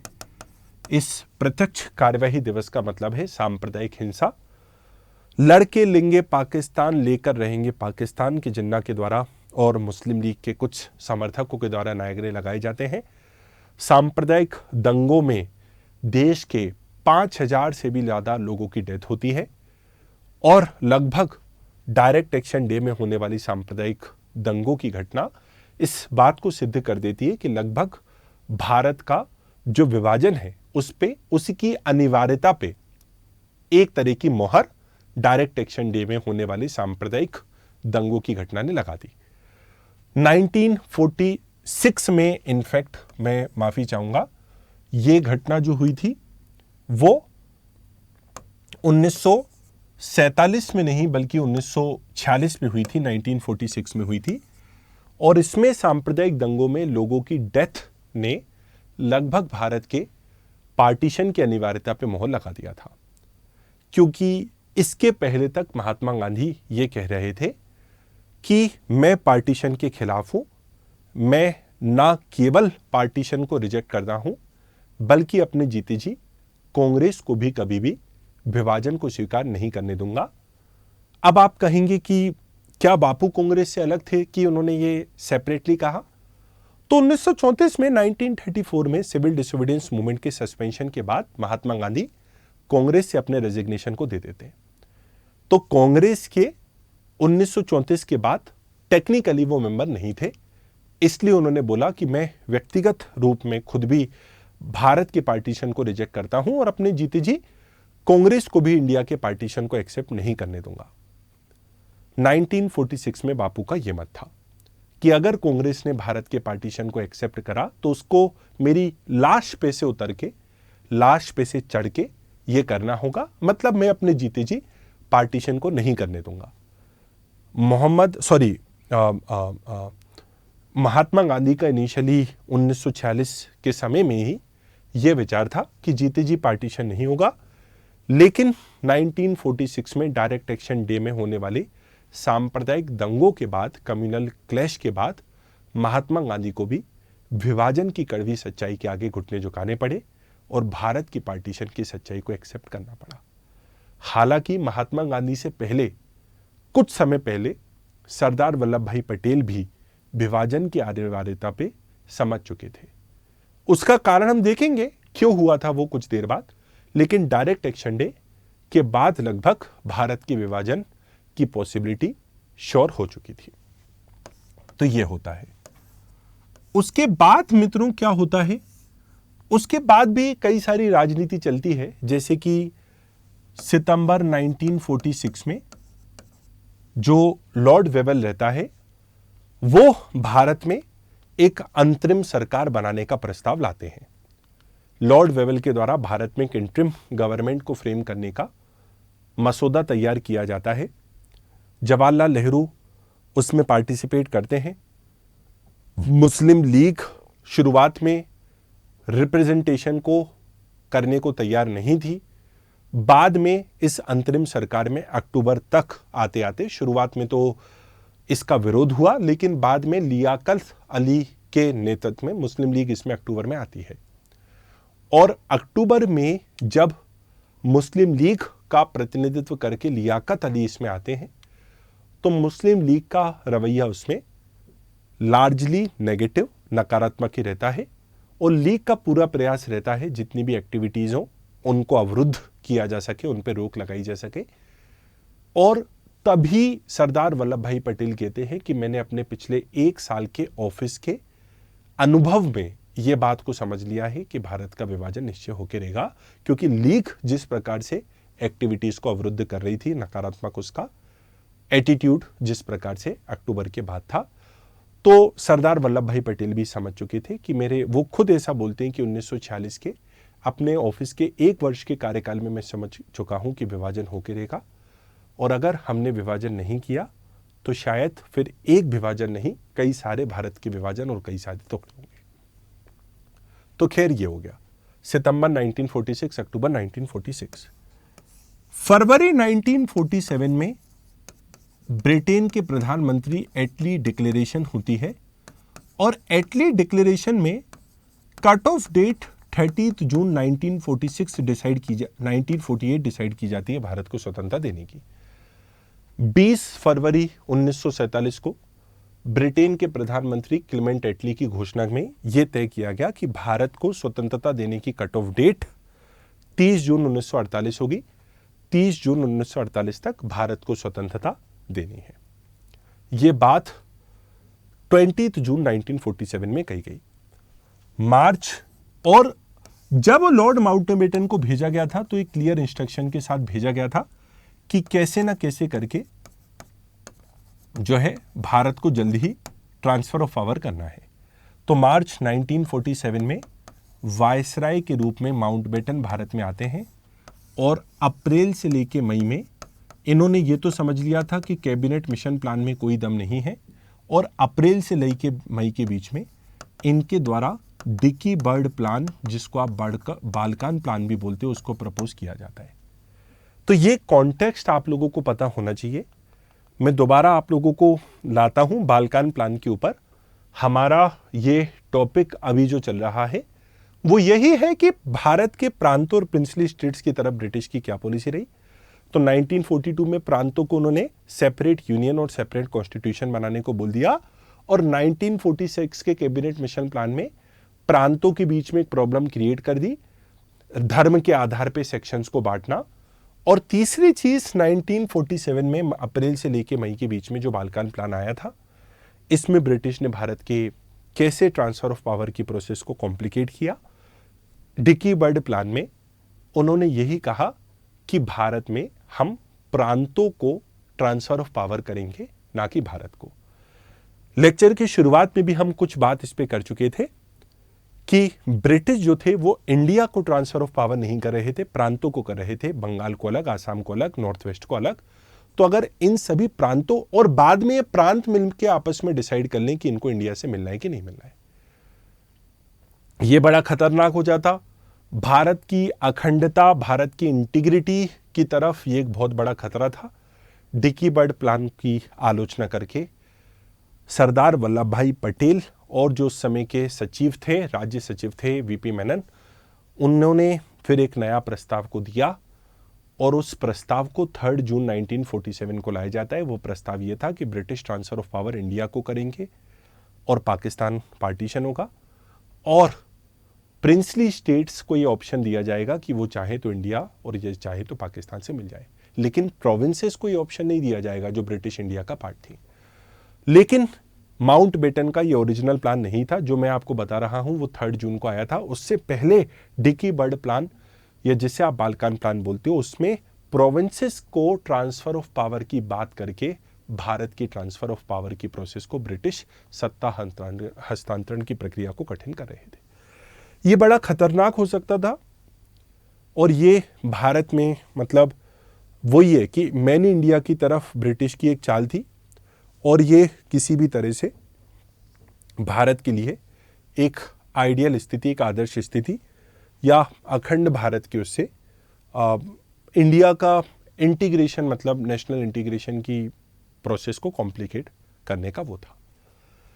तीसरी चौथी तरफ अगर आप देखोगे तो पोस्ट इंडिपेंडेंस में भी यही ऑप्शन दिया गया था भारत की प्रिंसली स्टेट्स को कि वो चाहे तो इंडिया से मिल जाए, या चाहे तो पाकिस्तान से, या चाहे तो अपने आप को इंडिपेंडेंट रखें। सरदार वल्लभ भाई पटेल को इस बात का क्रेडिट दिया जाना चाहिए कि साम दाम दंड भेद की नीति का प्रयोग करके सरदार वल्लभ भाई पटेल जैसे बड़े नेता इन बात में प्रिंसली स्टेट्स को कन्विंस करने में बड़ा सफल रहे कि आपका भविष्य भारत का साथ है और आपको भारत के साथ इंटीग्रेट हो जाना चाहिए। जो राज्य मानने को तैयार थे, सरदार पटेल ने उनको आसानी से इंटीग्रेट करा, और जो नहीं मानने को तैयार थे उनको डरा के, या जो उस समय भारत के नेशनल इंटीग्रेशन के लिए जरूरी था, साम दाम दंड भेद की नीति के तहत उनको भारत में इंटीग्रेट करा। तो it took a stature of a man of Sardar Vallabh Bhai Patel, जिसको इंडिया के पॉलिटिकल यूनिफिकेशन का क्रेडिट दिया जाना चाहिए, और जिनके महत्वपूर्ण रोल को नेशनल इंटीग्रेशन में जो पटेल का रोल रहा है, जिसको हम भुला नहीं सकते हैं। क्योंकि 560 लगभग रियासतों को इस बात के लिए कन्विंस इतने कम समय पे करना काफ़ी कठिन था। खासकर हमें ये बात भी याद रखनी चाहिए कि भारत में इतनी ज़्यादा भाषा की विविधता थी, लैंग्वेज की डाइवर्सिटी थी, उसके बावजूद भी, और कई सारी डाइवर्सिटी थी, उसके बाद भी कन्विंस इस बात के लिए करना एक बड़ी बात थी। कुछ प्रिंसली स्टेट्स इसके लिए तैयार नहीं थी, जिनमें से कश्मीर भी थी, जो अपने आप को स्वतंत्र रखना चाहती थी। ना वो इंडिया ना पाकिस्तान, वो अपने आप को स्वतंत्र रखना चाहती थी। बाद में जब पाकिस्तान की तरफ से कश्मीर पर आक्रमण होगा और राजा हरि सिंह लाचार होकर जवाहरलाल नेहरू के पास आएंगे, क्योंकि उनके पास कोई विकल्प नहीं था। भारत से जब वो मदद मांगने के लिए आएंगे तो भारत तभी कश्मीर या हरि सिंह की मदद करने के लिए तैयार था, जब कश्मीर इंडिया के साथ इंस्ट्रूमेंट ऑफ एक्सेशन, जो भारत का अभिन्न हिस्सा ही है, तो इंडिया के साथ इंस्ट्रूमेंट ऑफ एक्सेशन भारत में कश्मीर का विलय होता है और इस तरह से भारत में भारत का जो ताज है कश्मीर, वो भारत में उसका विलय होता है। लेकिन हम साफ साफ समझ सकते हैं कि ब्रिटिश जब भारत से सत्ता के हस्तांतरण को कर रहे थे तो प्रिंसली स्टेट्स और प्रोविंसेस को बार बार ये ऑप्शन देना अलग अलग अपने ऑफर्स में कि आपके ऊपर भारत का कॉन्स्टिट्यूशन लागू नहीं होगा, आप सेपरेट कॉन्स्टिट्यूशन भी बना सकते हैं, या आपके ऊपर आप अपनी सेपरेट नेशन और कॉन्स्टिट्यूशन को भी बना सकते हैं। ये ऑप्शन देना भारत की ट्रांसफर ऑफ पावर की प्रोसेस को कॉम्प्लिकेट ही करना था। तो ये एक चीज़ थी जो वर्ल्ड वॉर 2 के दौरान हुई। हम चाहते तो इनको अलग अलग पढ़ते, लेकिन आई थिंक आप एक लार्ज टॉपिक में पढ़ के इनको डिवाइड करके देखेंगे तो बेटर होगा। चलिए अब हम दूसरी अपनी टॉपिक को जान लेते हैं कि ब्रिटिश की मुस्लिम लीग की तरफ क्या पॉलिसी थी। तो जैसे हमने अलग अलग चीज़ों को डिवाइड करके पढ़ा, वैसे ही यहां पे देखेंगे। तो 1940 के समय, 1940 के समय, 1940 के समय दो चीजें हमें पढ़नी है इसमें। एक तो 1940 में आने वाला अगस्त ऑफर, वो हमें देखना होगा, और एक 1945 के समय आने वाला वेवल प्लान। तो जैसा कि हमने देखा था कि सेकेंड वर्ल्ड वॉर के शुरू होने के कुछ समय बाद ही ब्रिटिश ने घोषणा कर दी थी कि India is also a part of world war 2। Bharat को भी दूसरे विश्व युद्ध का एक पार्ट बना दिया गया था और बिना भारत के सपोर्ट से ब्रिटेन अपनी एशिया में स्थिति को मजबूत नहीं कर सकता था। इसलिए वो अगस्त ऑफर लाए थे, भारत का सपोर्ट किसी ना किसी तरह से प्राप्त हो। अगस्त ऑफर आ गया भारत का सपोर्ट प्राप्त करने के लिए। कांग्रेस ने सपोर्ट नहीं किया, लेकिन इसी बीच मोहम्मद अली जिन्ना और ब्रिटिश वायसराय लिनलिथगो के बीच में नजदीकियां बढ़ती रही। कांग्रेस का साथ नहीं तो मुस्लिम लीग का साथ ही सही। और इन्हीं नजदीकियों के बढ़ने के कारण दूसरी तरफ मैं आपको एक और बात बताता हूं कि जिन्ना अपने पॉलिटिकल करियर, जो एक तरफ से बर्बादी की कगार पे था, जिन्ना अपने पॉलिटिकल करियर को रिवाइव करना चाहते थे। जिन्ना अभी तक इस भ्रम में थे कि मुस्लिम लीग का असली रिप्रेजेंटेशन या मुसलमानों का असली रिप्रेजेंटेशन मुस्लिम लीग ही करती है, और अगर कल भी चुनाव होंगे तो मुझे सभी मुसलमानों के वोट मिल जाएंगे। जिन्ना का यह भ्रम था, जो कि 1937 के इलेक्शन से टूट गया था। तो मोहम्मद अली जिन्ना का यह भ्रम था कि पूरे मुसलमानों का रिप्रेजेंटेशन, प्रतिनिधित्व मुस्लिम लीग ही करती है, और कल भी चुनाव होंगे तो मुसलमानों की तरफ से अच्छे वोट मिलेंगे। 1937 के प्रोविंशियल इलेक्शन में यह भ्रम टूट गया था, और 1937 के प्रांतीय चुनाव में मुस्लिम लीग को टोटल भारतीय मुसलमान पॉपुलेशन के केवल 4% मुसलमानों ने, 4% मुस्लिम ने वोट किया था। जितना आप इस बात से शॉक्ड होंगे उतना ही जिन्ना भी इस बात से शॉक्ड थे, और जिन्ना को लगभग अपना राजनीतिक करियर खत्म होता हुआ दिख रहा था, और जिन्ना के पास कोई चारा ही नहीं बचा था कि वो मुसलमानों को अपने पक्ष में लाने के लिए कुछ ऐसे ऑफर मुसलमानों को दें जिससे वो कन्विंस हो और एक प्रकार से मुसलमानों के बीच में इनसिक्योरिटी क्रिएट हो, जिसके चलते वो मुसलमानों के लिए एक सेपरेट नेशन खुद मुसलमान मांगे। तो 1937 के प्रोविंशियल इलेक्शन के जिन्ना के पॉलिटिकल करियर पे जो एक बहुत बड़ा प्रश्न लग गया था, जिन्ना भी उसको रिवाइव करना चाहते थे। तो इसी बीच लिलित गो, और ऐसा कहावत है ना, जैसे भूखे ने भूखे को सहारा दिया, तो ब्रिटिश चाहते थे उनको सपोर्ट मिले किसी का, और जिन्ना अपने पॉलिटिकल करियर को रिवाइव करना चाहते थे। तो 1940 के समय इनके बीच में नजदीकियां बढ़ने लगी। इन नजदीकियों का परिणाम आप देखिए क्या हुआ कि जब अगस्त ऑफर आया, तो अगस्त ऑफर में ब्रिटिश ने मुस्लिम लीग को एक वीटो पावर दे दी। अब मुस्लिम लीग को एक वीटो पावर दे दी का मतलब क्या है? मुस्लिम लीग को यह वीटो पावर दे दी गई थी कि अगर कांग्रेस के द्वारा कोई कॉन्स्टिट्यूशन बना भी लिया गया और यदि मुस्लिम लीग की उस कॉन्स्टिट्यूशन पे सहमति नहीं है, तो वो कॉन्स्टिट्यूशन आगे नहीं बढ़ पाएगा। वो संविधान रिजेक्ट करने का मुस्लिम लीग के पास अधिकार था, वीटो पावर उसके पास थी। दरअसल ये एक इम्प्लाइड एनालिसिस है। जो रियल एनालिसिस था वो ये था कि ब्रिटिश ने माइनॉरिटीज को ये पावर दे दी थी कि अगर मेजॉरिटी ने कोई कॉन्स्टिट्यूशन बनाया, अगर मेजॉरिटी बहुसंख्यकों ने कोई कॉन्स्टिट्यूशन बनाया, तो माइनॉरिटीज अगर उसको रिजेक्ट करती हैं तो फिर उसको रिजेक्ट कर दिया जाएगा। अब इसी माइनॉरिटी को आप रिप्लेस कर दो मुस्लिम से, उसी मेजॉरिटी को आप रिप्लेस कर दो हिंदू से, इन्हीं मुस्लिम्स को आप रिप्लेस कर दो मुस्लिम लीग से, और इन्हीं हिंदूज को रिप्लेस कर दो आप कांग्रेस से। तो कहा यह था कि माइनॉरिटीज कभी भी, मेजॉरिटी ने कॉन्स्टिट्यूशन बनाया और माइनॉरिटी उससे सहमत नहीं है तो कॉन्स्टिट्यूशन को रिजेक्ट कर देंगे, मतलब आपके पास वीटो पावर है।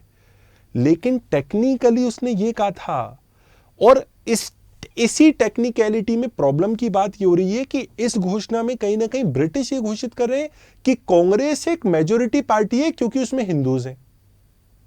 मतलब कांग्रेस को एक हिंदू पार्टी घोषित किया जा रहा था। तो ये एक बहुत बड़ी जड़ की समस्या हो सकती थी।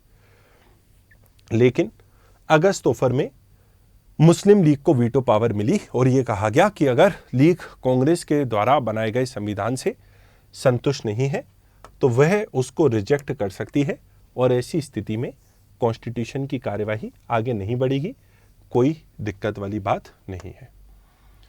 तो यह दे दिया गया वीटो पावर।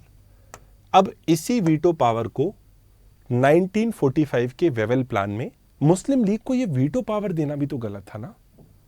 मुस्लिम लीग को यह वीटो पावर देना भी तो गलत था कि मुस्लिम लीग चाहे तो फिर आगे ही नहीं बढ़ेगी बात।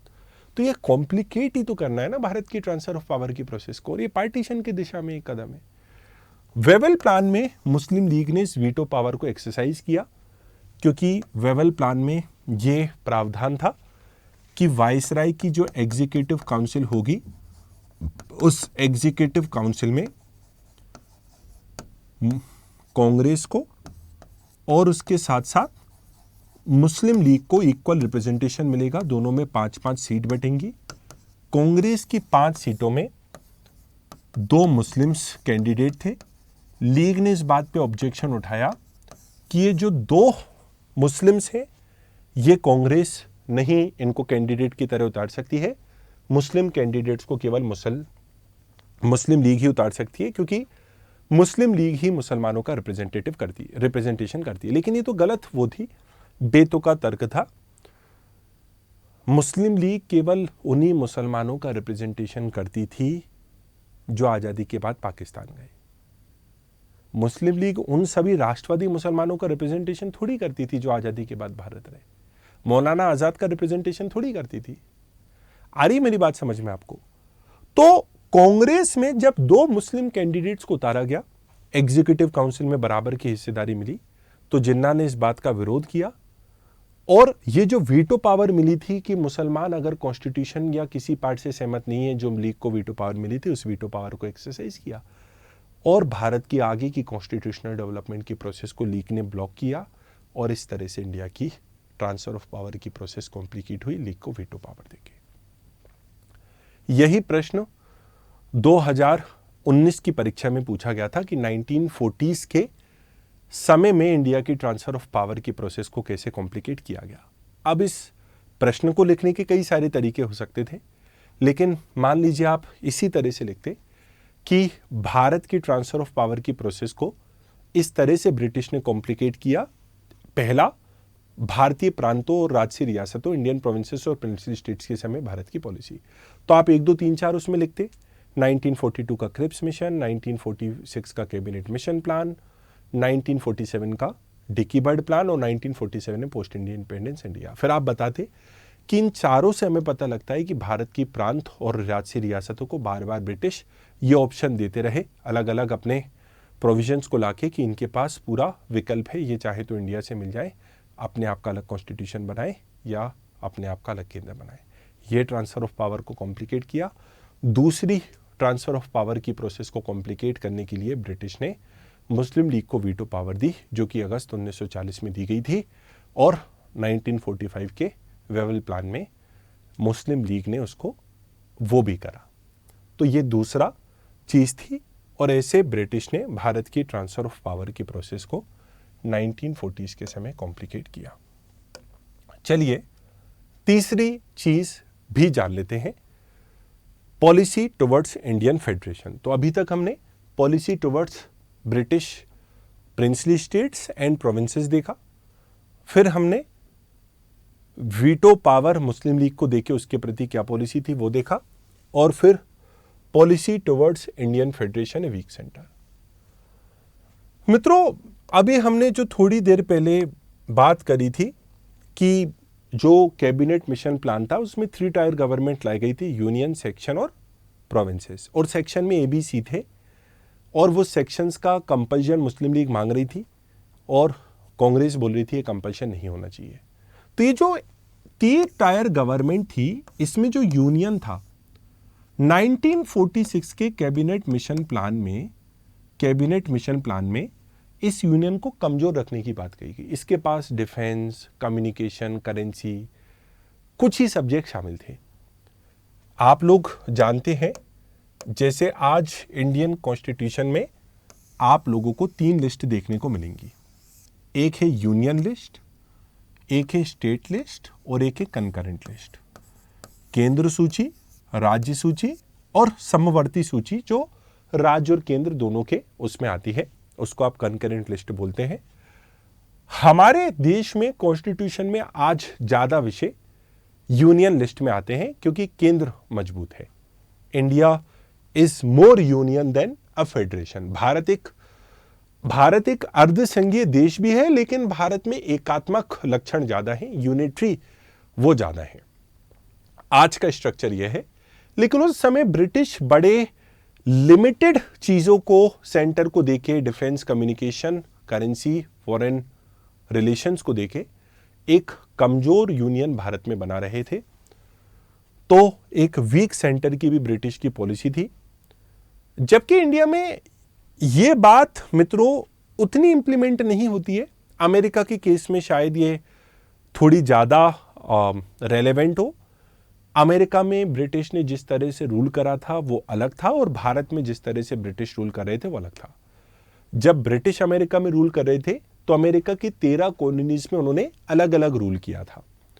हर एक कॉलोनी का अपना एक गवर्नर होता था और हर एक गवर्नर की अपनी एक लेजिस्लेटिव असेंबली होती थी। 13 कॉलोनीज, 13 गवर्नर। भारत में एक वाइसराय था, एक गवर्नर था पूरे भारत पर रूल करने वाला। राइट, 19वीं 20वीं शताब्दी में एक ही गवर्नर था जो पूरे भारत पर रूल करता था, या वाइसराय आप उसको कह लो। 1857 के बाद उसको वाइसराय कहा गया। तो भारत पे ब्रिटिश ने जब रूल करा तो एक ही गवर्नर ने रूल करा, एक साथ रूल करा। अमेरिका पे जब ब्रिटिश ने रूल करा तो अलग अलग रूल करा। तो अलग अलग रूल क्योंकि आपने किया, इसलिए वहां पे मॉडल अलग चल सकता है, लेकिन भारत पे आपने एक साथ रूल करा, वहां आपका ये लॉजिक नहीं चल सकता कि आप सबको ट्रांसफर ऑफ पावर कर दो या आप केंद्र को कमजोर रखो। दूसरी चीज मित्रों, अमेरिका में नेशन बिल्डिंग की प्रोसेस और भारत में नेशन बिल्डिंग की प्रोसेस में बहुत डिफरेंस थे। अमेरिका में वो काफी चैलेंजिंग रहा था ना। अमेरिका में हिस्टोरिकली, ऐतिहासिक रूप से अमेरिका का स्ट्रक्चर शायद पहले निकल के नहीं आया जो आज़ादी के बाद आया, लेकिन भारत में तो भारत का जो वर्तमान स्वरूप है उसका आइडिया तो अशोक के समय से, समुद्रगुप्त के समय से और मुगलों के समय से था। तो भारत एक आइडेंटिटी के रूप में पहली बार ब्रिटिश के वजह से तो नहीं आ रहा था ना। ये भी अपने आप में एक चर्चा का विषय कि क्या ब्रिटिश ने भारत को पॉलिटिकल यूनिटी दी जैसा आपको देखने को आज मिलता है, तो वो तो गलत है। ब्रिटिश ने भारत को पॉलिटिकल यूनिटी नहीं दी थी। भारत में पॉलिटिकल यूनिटी का आइडिया ब्रिटिश के समय पहले से मौजूद था। तो मेरे कहने का मतलब यह है कि अमेरिका में ब्रिटिश ने अलग अलग कॉलोनीज पे अलग अलग रूल करा, वहां पे एक फेडरेशन वाला मुद्दा चल सकता था, लेकिन भारत में उन्होंने एक साथ रूल करा था। तो सेंटर को वहां पे वीक रखना अपने आप में ब्रिटिश के द्वारा ट्रांसफर ऑफ पावर की प्रोसेस को, सत्ता हस्तांतरण की प्रक्रिया को कठिन बनाने के डायरेक्शन में ही एक कदम था। तीसरी चीज ये थी। और मित्रों, यही बात हमें समझ में आती है कि इंडियन फ्रीडम स्ट्रगल, मतलब हमको 1947 को जो स्वतंत्रता प्राप्त हुई, अभी कुछ ही दिनों में हम भारत की आज़ादी को भी सेलिब्रेट करेंगे 15 अगस्त 1947 को। हमारे लिए बड़े गर्व की बात है और आज़ादी के इतने वर्ष पूरे होंगे और इंडिया आज एक बहुत ही थ्राइविंग कंट्री है, सशक्त देश है। लेकिन आप लोगों को समझ में आ रहा होगा कि भारत की ट्रांसफ़र ऑफ पावर की प्रोसेस इतनी इजी नहीं रही थी और कई सारे लोगों का इसमें योगदान रहा, जिसके कारण आप लोग आज जो भारत का स्वरूप देखते हो आपको वैसा देखने को मिलता है। हम देख लेते हैं कि ब्रिटिश का इंडियन आर्मी, नेवी और पुलिस की तरफ क्या पॉलिसी थी। तो ब्रिटिश की 1940s में इंडियन नेवी, आर्मी और पुलिस की तरफ जो पॉलिसी रही वो सप्रेस करने की ही रही थी। जैसा कि मैंने आपको लेक्चर की शुरुआत में बताया था कि धीरे धीरे जो नेशनलिस्ट आइडियाज थे, जो राष्ट्रवादी विचार थे, वो आर्मी, नेवी और पुलिस और सब क्षेत्रों में पहुंचने लगे थे, सब सेक्शंस में पहुंचने लगे थे। तो उतना कोऑपरेशन इनको मिल नहीं रहा था। और अगर वो कोऑपरेशन मिल नहीं रहा और इनमें राष्ट्रवादी विचार या भावना पहुंच रही है और फिर आप ट्रायल चला रहे हो दिल्ली के लाल किले पे, जैसे कि आर्मी पे मुकदमा चलाया गया कई सारे लोगों पे, तो ये भी भारत की आज़ादी में एक बहुत बड़ा कारण बनता है। ये भी भारत की आज़ादी के पीछे का एक बहुत बड़ा कारण बनता है कि राष्ट्रवादी विचार का यहाँ पे नेशनलिस्ट जो आइडियाज हैं वो आर्मी, नेवी और पुलिस में जाग रहे हैं और ब्रिटिश आईएनए पे ट्रायल कर रहे हैं, तो उनमें विद्रोह की भावना और जागी और ये बाद में चल के भारत में वो भी बना था कारण। लेकिन ट्रांसफर ऑफ पावर की प्रोसेस को ब्रिटिश ने सपरेशन आर्मी, पुलिस और नेवी का करके भी कॉम्प्लिकेट करने का इसको प्रयास किया था। समझने की कोशिश करते हैं कि ब्रिटिश की भारत के विभाजन की तरफ क्या नीति रही थी। मित्रों, एक सवाल आधुनिक भारत के इतिहास में हमेशा हमें सोचने में आता है और यूपीएससी की अगर आप तैयारी कर रहे हो, अगर आपने गत वर्षों के प्रश्नों को भी देखा होगा जो प्रीवियस ईयर्स में यूपीएससी में पूछे गए हैं, तो आपने नोटिस किया होगा कि कुछ ऐसे क्वेश्चंस भी आए हैं कि भारत के विभाजन को क्या टाला जा सकता था, अवॉइड किया जा सकता था, रोका जा सकता था, या क्यों हमने पार्टीशन को कांग्रेस ने एक्सेप्ट किया। पार्टीशन के बारे में अलग अलग लोगों का अलग अलग मत है। सरदार वल्लभ भाई पटेल जब मुस्लिम लीग कैबिनेट मिशन प्लान में सितंबर में इंटरिम गवर्नमेंट बनी थी और अक्टूबर में शामिल हुई थी, तो मुस्लिम लीग का जो एटीट्यूड था वो नेगेटिव था और वो सभी चीज़ों को अवरुद्ध कर रही थी, ब्लॉक कर रही थी। तो सरदार वल्लभ भाई पटेल तो पहले ही समझ चुके थे। महात्मा गांधी भी विभाजन की कड़वी सच्चाई के आगे घुटने टेक चुके थे। 16 अगस्त 1946 के डायरेक्ट एक्शन डे, प्रत्यक्ष कार्यवाही दिवस के बाद मौलाना आज़ाद का एक डिफरेंट व्यू पॉइंट था। उनको ऐसा लग रहा था कि ब्रिटिश जल्दी भारत से एग्जिट करना चाहते हैं, निकलना चाहते हैं, तो माउंटबेटन बड़ी जल्दी में है भारत को जल्दी से आज़ादी देने की और इसके लिए उसको पार्टीशन भी करना पड़ेगा तो वो करेगा, क्योंकि वो भारत से जल्दी जाना चाहते हैं, जैसे कि उनके बॉस ने कहा है। तो अगर भारत की स्वतंत्रता को कुछ समय टाला जा सकेगा तो शायद विभाजन को रोकने का समय मिल जाएगा। तो एक डिफरेंट व्यू पॉइंट है। कई सारे लोग कहते हैं कि कांग्रेस ने सत्ता के नशे में, सत्ता के लालच में भारत के विभाजन को स्वीकार कर लिया। भारत के पार्टीशन आज भी एक विवादास्पद मुद्दा है और अलग अलग लोगों का अलग अलग क्लेम है। महात्मा गांधी का एक और व्यू पॉइंट सामने आया था। हालांकि बापू भी विभाजन की अनिवार्यता को, पार्टीशन की एक तरह से बात को समझ चुके थे और पहले उन्होंने जो कहा था मेरी लाश पे उतर के कांग्रेस को पार्टीशन को एक्सेप्ट करना होगा, अब महात्मा गांधी का विचार बदल गया था। लेकिन हमें यह भी समझते आना चाहिए कि महात्मा गांधी का यह भी विचार था, एक बार जब भारत का इंडिपेंडेंस मिल जाएगा, ब्रिटिश एग्जिट करेंगे, तो हम पाकिस्तान की यात्रा करेंगे और पाकिस्तान की यात्रा करके वहाँ पे एक जन आंदोलन चलाएंगे और वहाँ पे लोगों को मोटिवेट करेंगे इंडिया की यूनिफिकेशन, भारत के एकत्रीकरण के लिए। लेकिन वो पॉसिबल नहीं था, प्रैक्टिकल नहीं था। भारत के विभाजन के बारे में अलग अलग व्यू पॉइंट है। सरदार वल्लभ भाई पटेल का मैंने आपको पॉइंट बताया, महात्मा गांधी, मौलाना आज़ाद और कुछ क्रिटिक्स, आलोचक कहते हैं कांग्रेस ने सत्ता के लालच में भारत के विभाजन को स्वीकार कर लिया, जल्दी ट्रांसफर ऑफ पावर हो और हमें सत्ता प्राप्त हो। लेकिन मित्रों, भारत के ट्रांसफर ऑफ पावर, मैं पार्टीशन की यदि बात करूं तो हमें उस समय की तत्कालिक बाध्यताओं को भी, जो उस समय की बाउंडेशंस थी, उनको भी कंसीडरेशन में लेना चाहिए। 1946 के बाद भारत के विभाजन को रोकना या 1940 के बाद भारत के पार्टीशन को रोकना शायद उतना आसान नहीं था जितना पहले हो सकता था। तो अभी मैं इस मुद्दे पे केवल चर्चा नहीं कर रहा हूं, इसके लिए कभी हम अलग से लेक्चर लेंगे। लेकिन ब्रिटिश की पॉलिसी क्या थी भारत की पार्टीशन की तरफ? एक पॉलिसी तो मैंने आपको बताई थी कि कैबिनेट मिशन प्लान में जो 1946 जून में आया था, उसमें 1946 जून में आया था, उसमें पार्टीशन के आइडिया को रिजेक्ट कर दिया गया था। और रिजेक्ट करने के पीछे का कारण क्या था? रिजेक्ट करने के पीछे के दो कारण थे।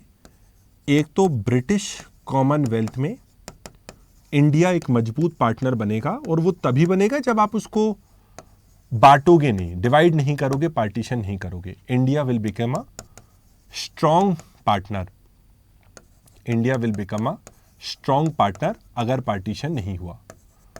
तो एक तो ये लालच था कि भारत का विभाजन रिजेक्ट किया गया कैबिनेट मिशन में, और दूसरा कारण ये था कि इंडिया हमें रशियन कम्युनिज्म, रूसी साम्यवाद को, रशियन कम्युनिज्म को एशिया में स्प्रेड करने से उसके अगेंस्ट में, मतलब इंडिया जो होगा, रूसी साम्यवाद ना फैले एशिया में, इसके अगेंस्ट में भारत एक वेपन की तरह काम आएगा। और ब्रिटिश का साथ तो वो तभी देगा जब उसका पार्टीशन नहीं होगा। तो मित्रों, इस चीज को आप थोड़ा समझिए, वर्ल्ड वॉर 2 के बाद की स्थिति को थोड़ा सा हम समझने की कोशिश करते हैं। हुआ क्या था? तो देखिए मित्रों, 1945 में जब वर्ल्ड वॉर 2 का एंड होता है, 1945 में जब वर्ल्ड वॉर 2 का एंड होता है, तो चीजें वर्ल्ड वॉर 2 के एंड होने के बाद काफी बदल चुकी थी। ब्रिटिश पहले की तरह एक महाशक्ति, एक सुपर पावर नहीं रहा था। और वर्ल्ड वॉर 2 के बाद एक कोल्ड वॉर की शुरुआत होती है, शीत युद्ध की शुरुआत होती है, और दुनिया दो खेमों में बढ़ जाती है। एक खेमा था यूएसए का, कैपिटलिस्ट नेशन का, पूंजीवादी देशों का, और दूसरा खेमा था यूएसएसआर का, दूसरा खेमा था कम्युनिस्ट नेशन का, साम्यवादी देशों का। अब देखिए, इसमें राजनीति कुछ ऐसी थी, समझने की कोशिश कीजिएगा, कि यहां पे यूएसएसआर है, मान लीजिए, यहां पे मान लीजिए आप अफगानिस्तान हैं, ठीक है, और यह डर हमेशा ब्रिटेन को और अमेरिका को लगा रहता था कि अगर यूएसएसआर ने कभी भी अफगानिस्तान में चढ़ाई कर दी और अफगानिस्तान के रास्ते से भारत में चढ़ाई कर दी और भारत के रास्ते से एशिया के दूसरे क्षेत्रों में चढ़ाई कर दी, तो यह पूरे एशियाई देशों का कम्युनिस्ट ट्रांसफॉर्मेशन हो जाएगा। और कोल्ड वॉर के समय, यह कोल्ड वॉर 1991 तक चलता रहा था, 46 ईयर्स तक चलता रहा था, और कोल्ड वॉर के समय हमारी स्थिति कमजोर हो जाएगी क्योंकि अफगानिस्तान के रास्ते से, भारत के रास्ते से दूसरे क्षेत्रों पे कब्जा कर लेगा और ये पूरा जो एशिया का ये वाला क्षेत्र है, इस पे यूएसएसआर का कब्जा हो जाएगा। पहले पार्टीशन करने को इसलिए तैयार नहीं थी क्योंकि इंडिया फिर अफगानिस्तान पे अगर यूएसएसआर ने अटैक करा तो इंडिया यहां से अपनी सेना भेजेगा, क्योंकि भारत का वो पार्टनर बनेगा, क्योंकि ब्रिटिश का पार्टनर बनेगा, क्योंकि ब्रिटिश पार्टीशन नहीं कर रहे। लेकिन धीरे धीरे इनको समझ में आया कि भारत शायद ब्रिटेन का उतना मजबूत पार्टनर नहीं बनेगा, क्योंकि वो गुलामी के चंगुल से 200 से भी ज्यादा अधिक वर्षों के गुलामी के चंगुल से बाहर निकला है और इतना ब्रिटिश ने भारत को एक्सप्लॉइट किया है, शोषित किया है, तो शायद भारत साथ नहीं देगा। लेकिन अगर भारत का पार्टीशन कर दिया गया और एक नया देश बनाया और उससे दोस्ती कर ली गई पाकिस्तान, तो शायद वो मदद मिल जाएगी। पाकिस्तान के पार्टीशन के पीछे का एक और कारण यह भी था, इसको आप बोलते हो मेट्रोपॉलिटन पॉलिटिक्स, महानगरीय राजनीति। यूएसए और ब्रिटेन चाहते थे कि यूएसएसआर कभी भी अफगानिस्तान पे अटैक करके एशिया के दूसरे जगहों पे अपनी स्थिति को मजबूत ना कर ले। अगर इंडिया का पार्टीशन हुआ, पाकिस्तान मोहम्मद अली जिन्ना की बात मानी गई, पार्टीशन किया गया, तो वो तो दोस्त है और दोस्त हमारी मदद करेगा अगर यूएसएसआर ने कभी भी अफगानिस्तान में चढ़ाई कर दी। ये पॉलिसी इनकी पार्टीशन के लिए रही थी कि अपनी स्थिति को मजबूत करना, कोल्ड वॉर में पाकिस्तान का क्रिएशन करके और रशिया की स्थिति को कमजोर करना। और हमेशा यूएसएसआर को इस बात का डर लगा रहता था और 1979 में यही हुआ, रशिया ने अफगानिस्तान में चढ़ाई कर भी दी। और फिर अमेरिका के जो एक फॉरेन सेक्रेटरी होते हैं वो वहाँ के लोगों को मोटिवेट करते हैं, AK-47 उठाइए, बंदूक उठाइए, खूब सारे हथियार भी वहाँ पे भेजे जाते हैं। जब रशिया 1979 में चढ़ाई करेगा, धर्म का नारा अमेरिका मोटिवेट करेगा, धर्म और बंदूकों को अमेरिका जोड़ेगा और बंदूकों को प्रोवाइड करेगा और ये तालिबान क्रिएट होगा जो आज की वर्तमान समस्या दिखती है। यूएसए का भी इसमें हाथ साफ नहीं है, कहीं ना कहीं हमें इन्वॉल्वमेंट देखने को मिलेगा। खैर, अभी हम अंतर्राष्ट्रीय राजनीति की बात नहीं कर रहे हैं, अभी हम बात कर रहे हैं भारत के पार्टीशन की तरफ ब्रिटिश की क्या नीति थी। 1946 में जब कैबिनेट मिशन प्लान में वो भारत के पार्टीशन को नहीं कर रहे थे तो उसके पीछे के ये कारण थे। धीरे धीरे उनको समझ में आया भारत का पार्टीशन करने में ज़्यादा फायदा है, क्योंकि सेकेंड वर्ल्ड वॉर में रशिया के खिलाफ पाकिस्तान का क्रिएशन करके अफगानिस्तान के रास्ते में अपनी स्थिति को मजबूत किया जाएगा।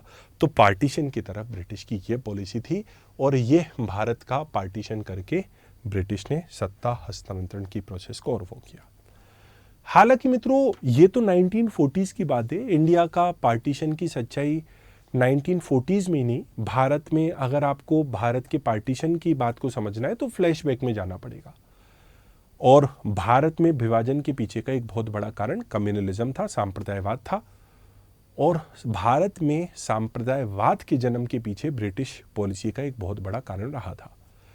कुछ इतिहासकार कहते हैं कि कम्युनलिज्म एक आधुनिक विचार नहीं बल्कि एक मध्यकालीन विचार है।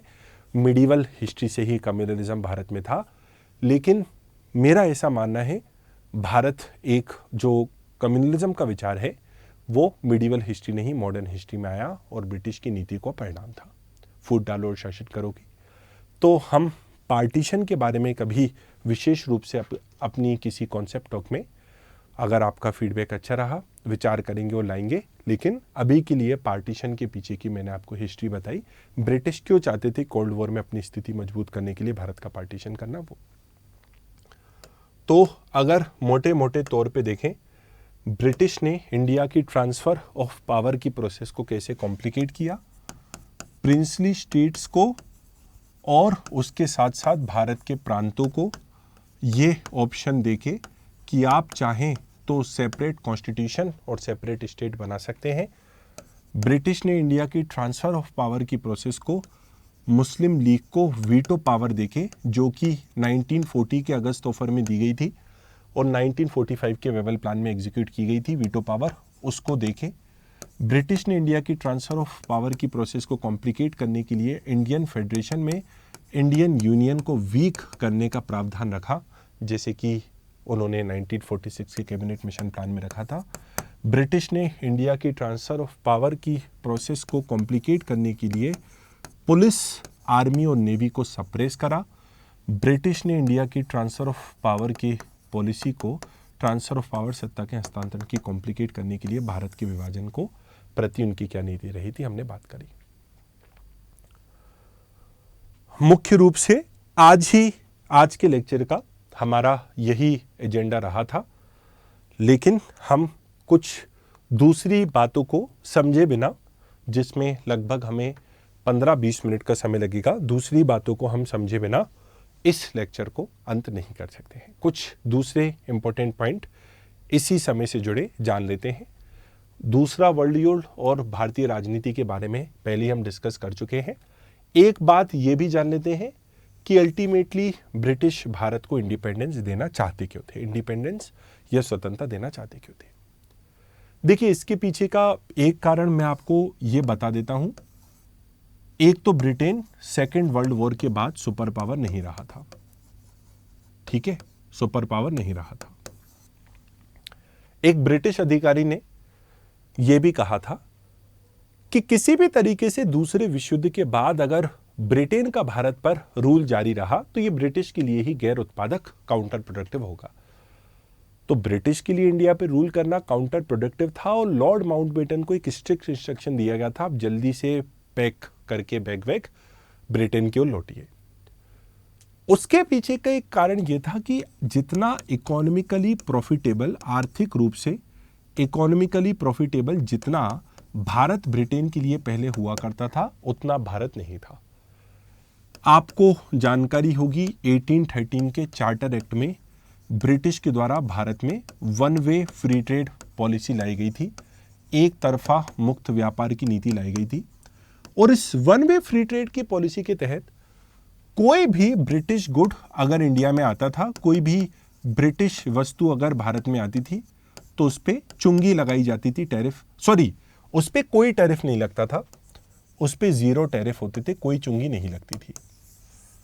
वर्ल्ड वॉर 1 के एंड होने के बाद राष्ट्रवादी दबाव के चलते, नेशनलिस्टिक प्रेशर के चलते, भारत के राष्ट्रवादी नेताओं का वर्ल्ड वॉर 1 के बाद, क्योंकि वर्ल्ड वॉर बड़ा इकोनॉमिक रूप से डिस्ट्रक्ट कर देता है। आज भी आप देखो ना, पूरे स्टॉक मार्केट हिला हुआ है।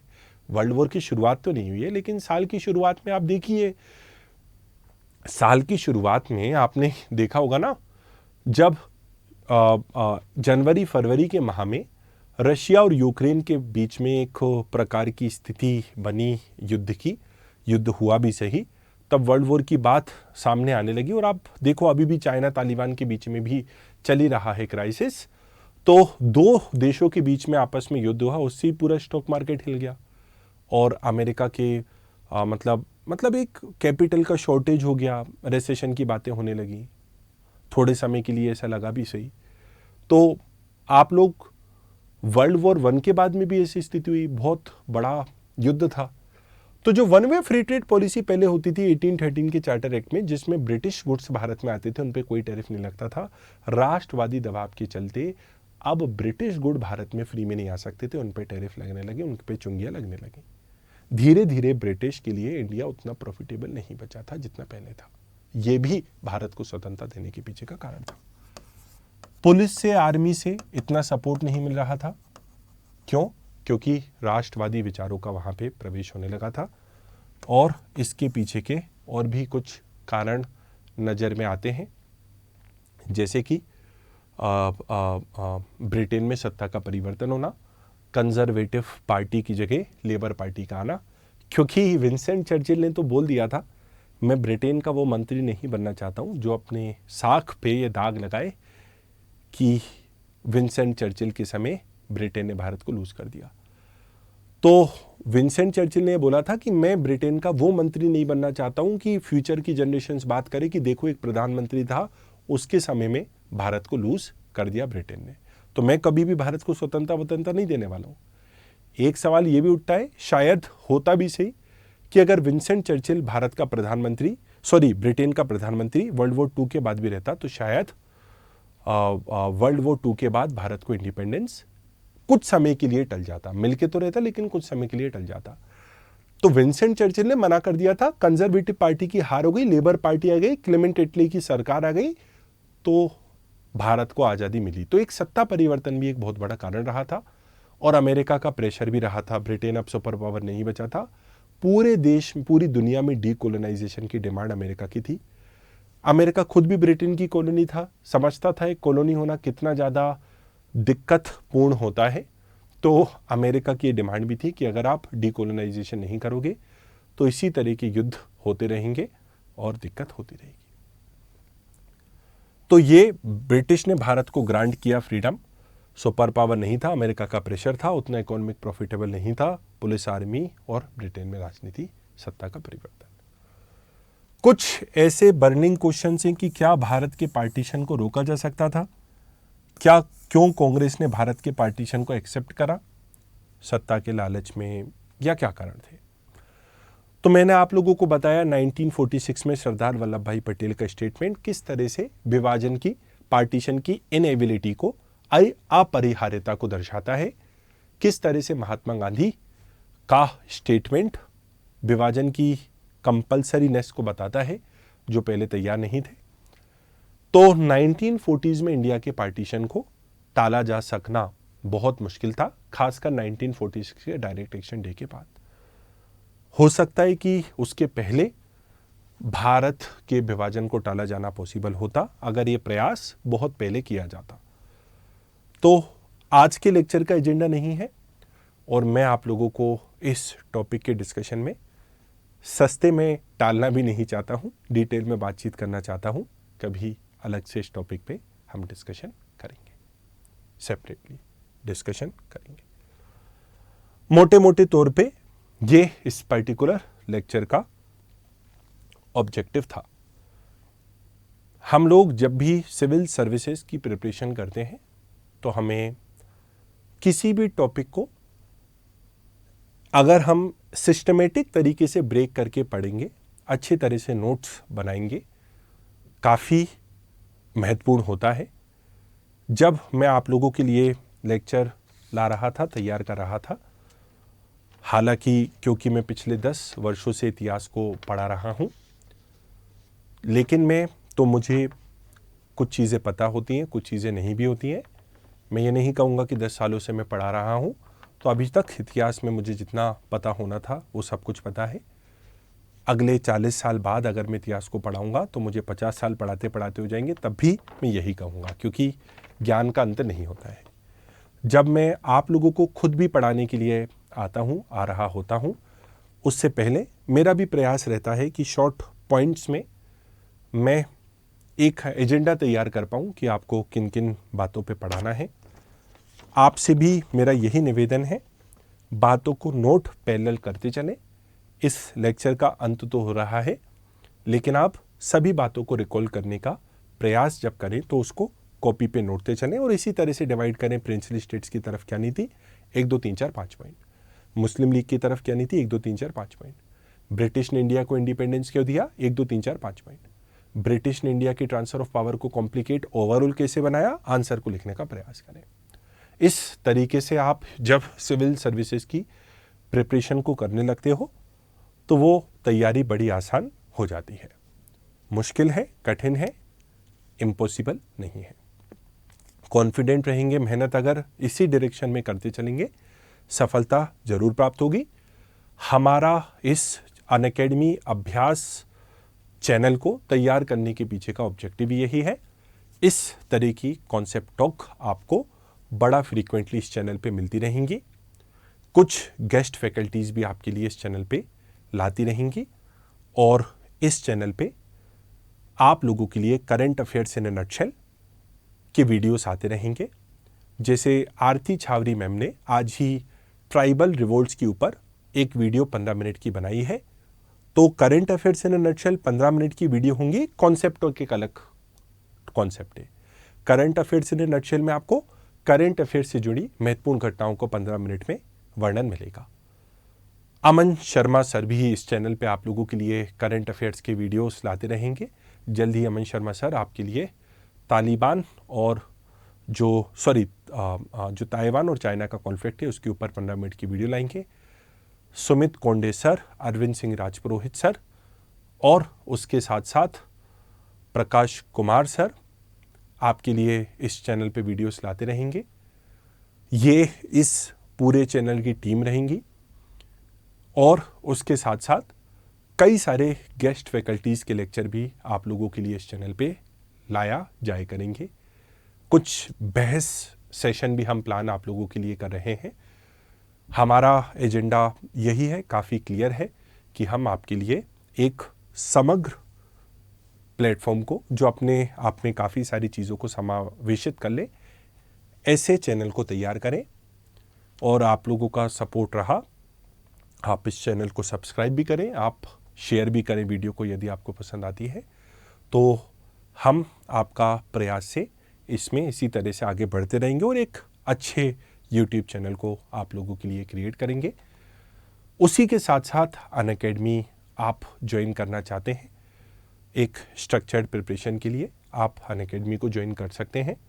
अभी एक विशेष ऑफर के तहत अनअकैडमी पे आप लोगों को 12 अगस्त तक कुछ 43% तक का डिस्काउंट मिल रहा है।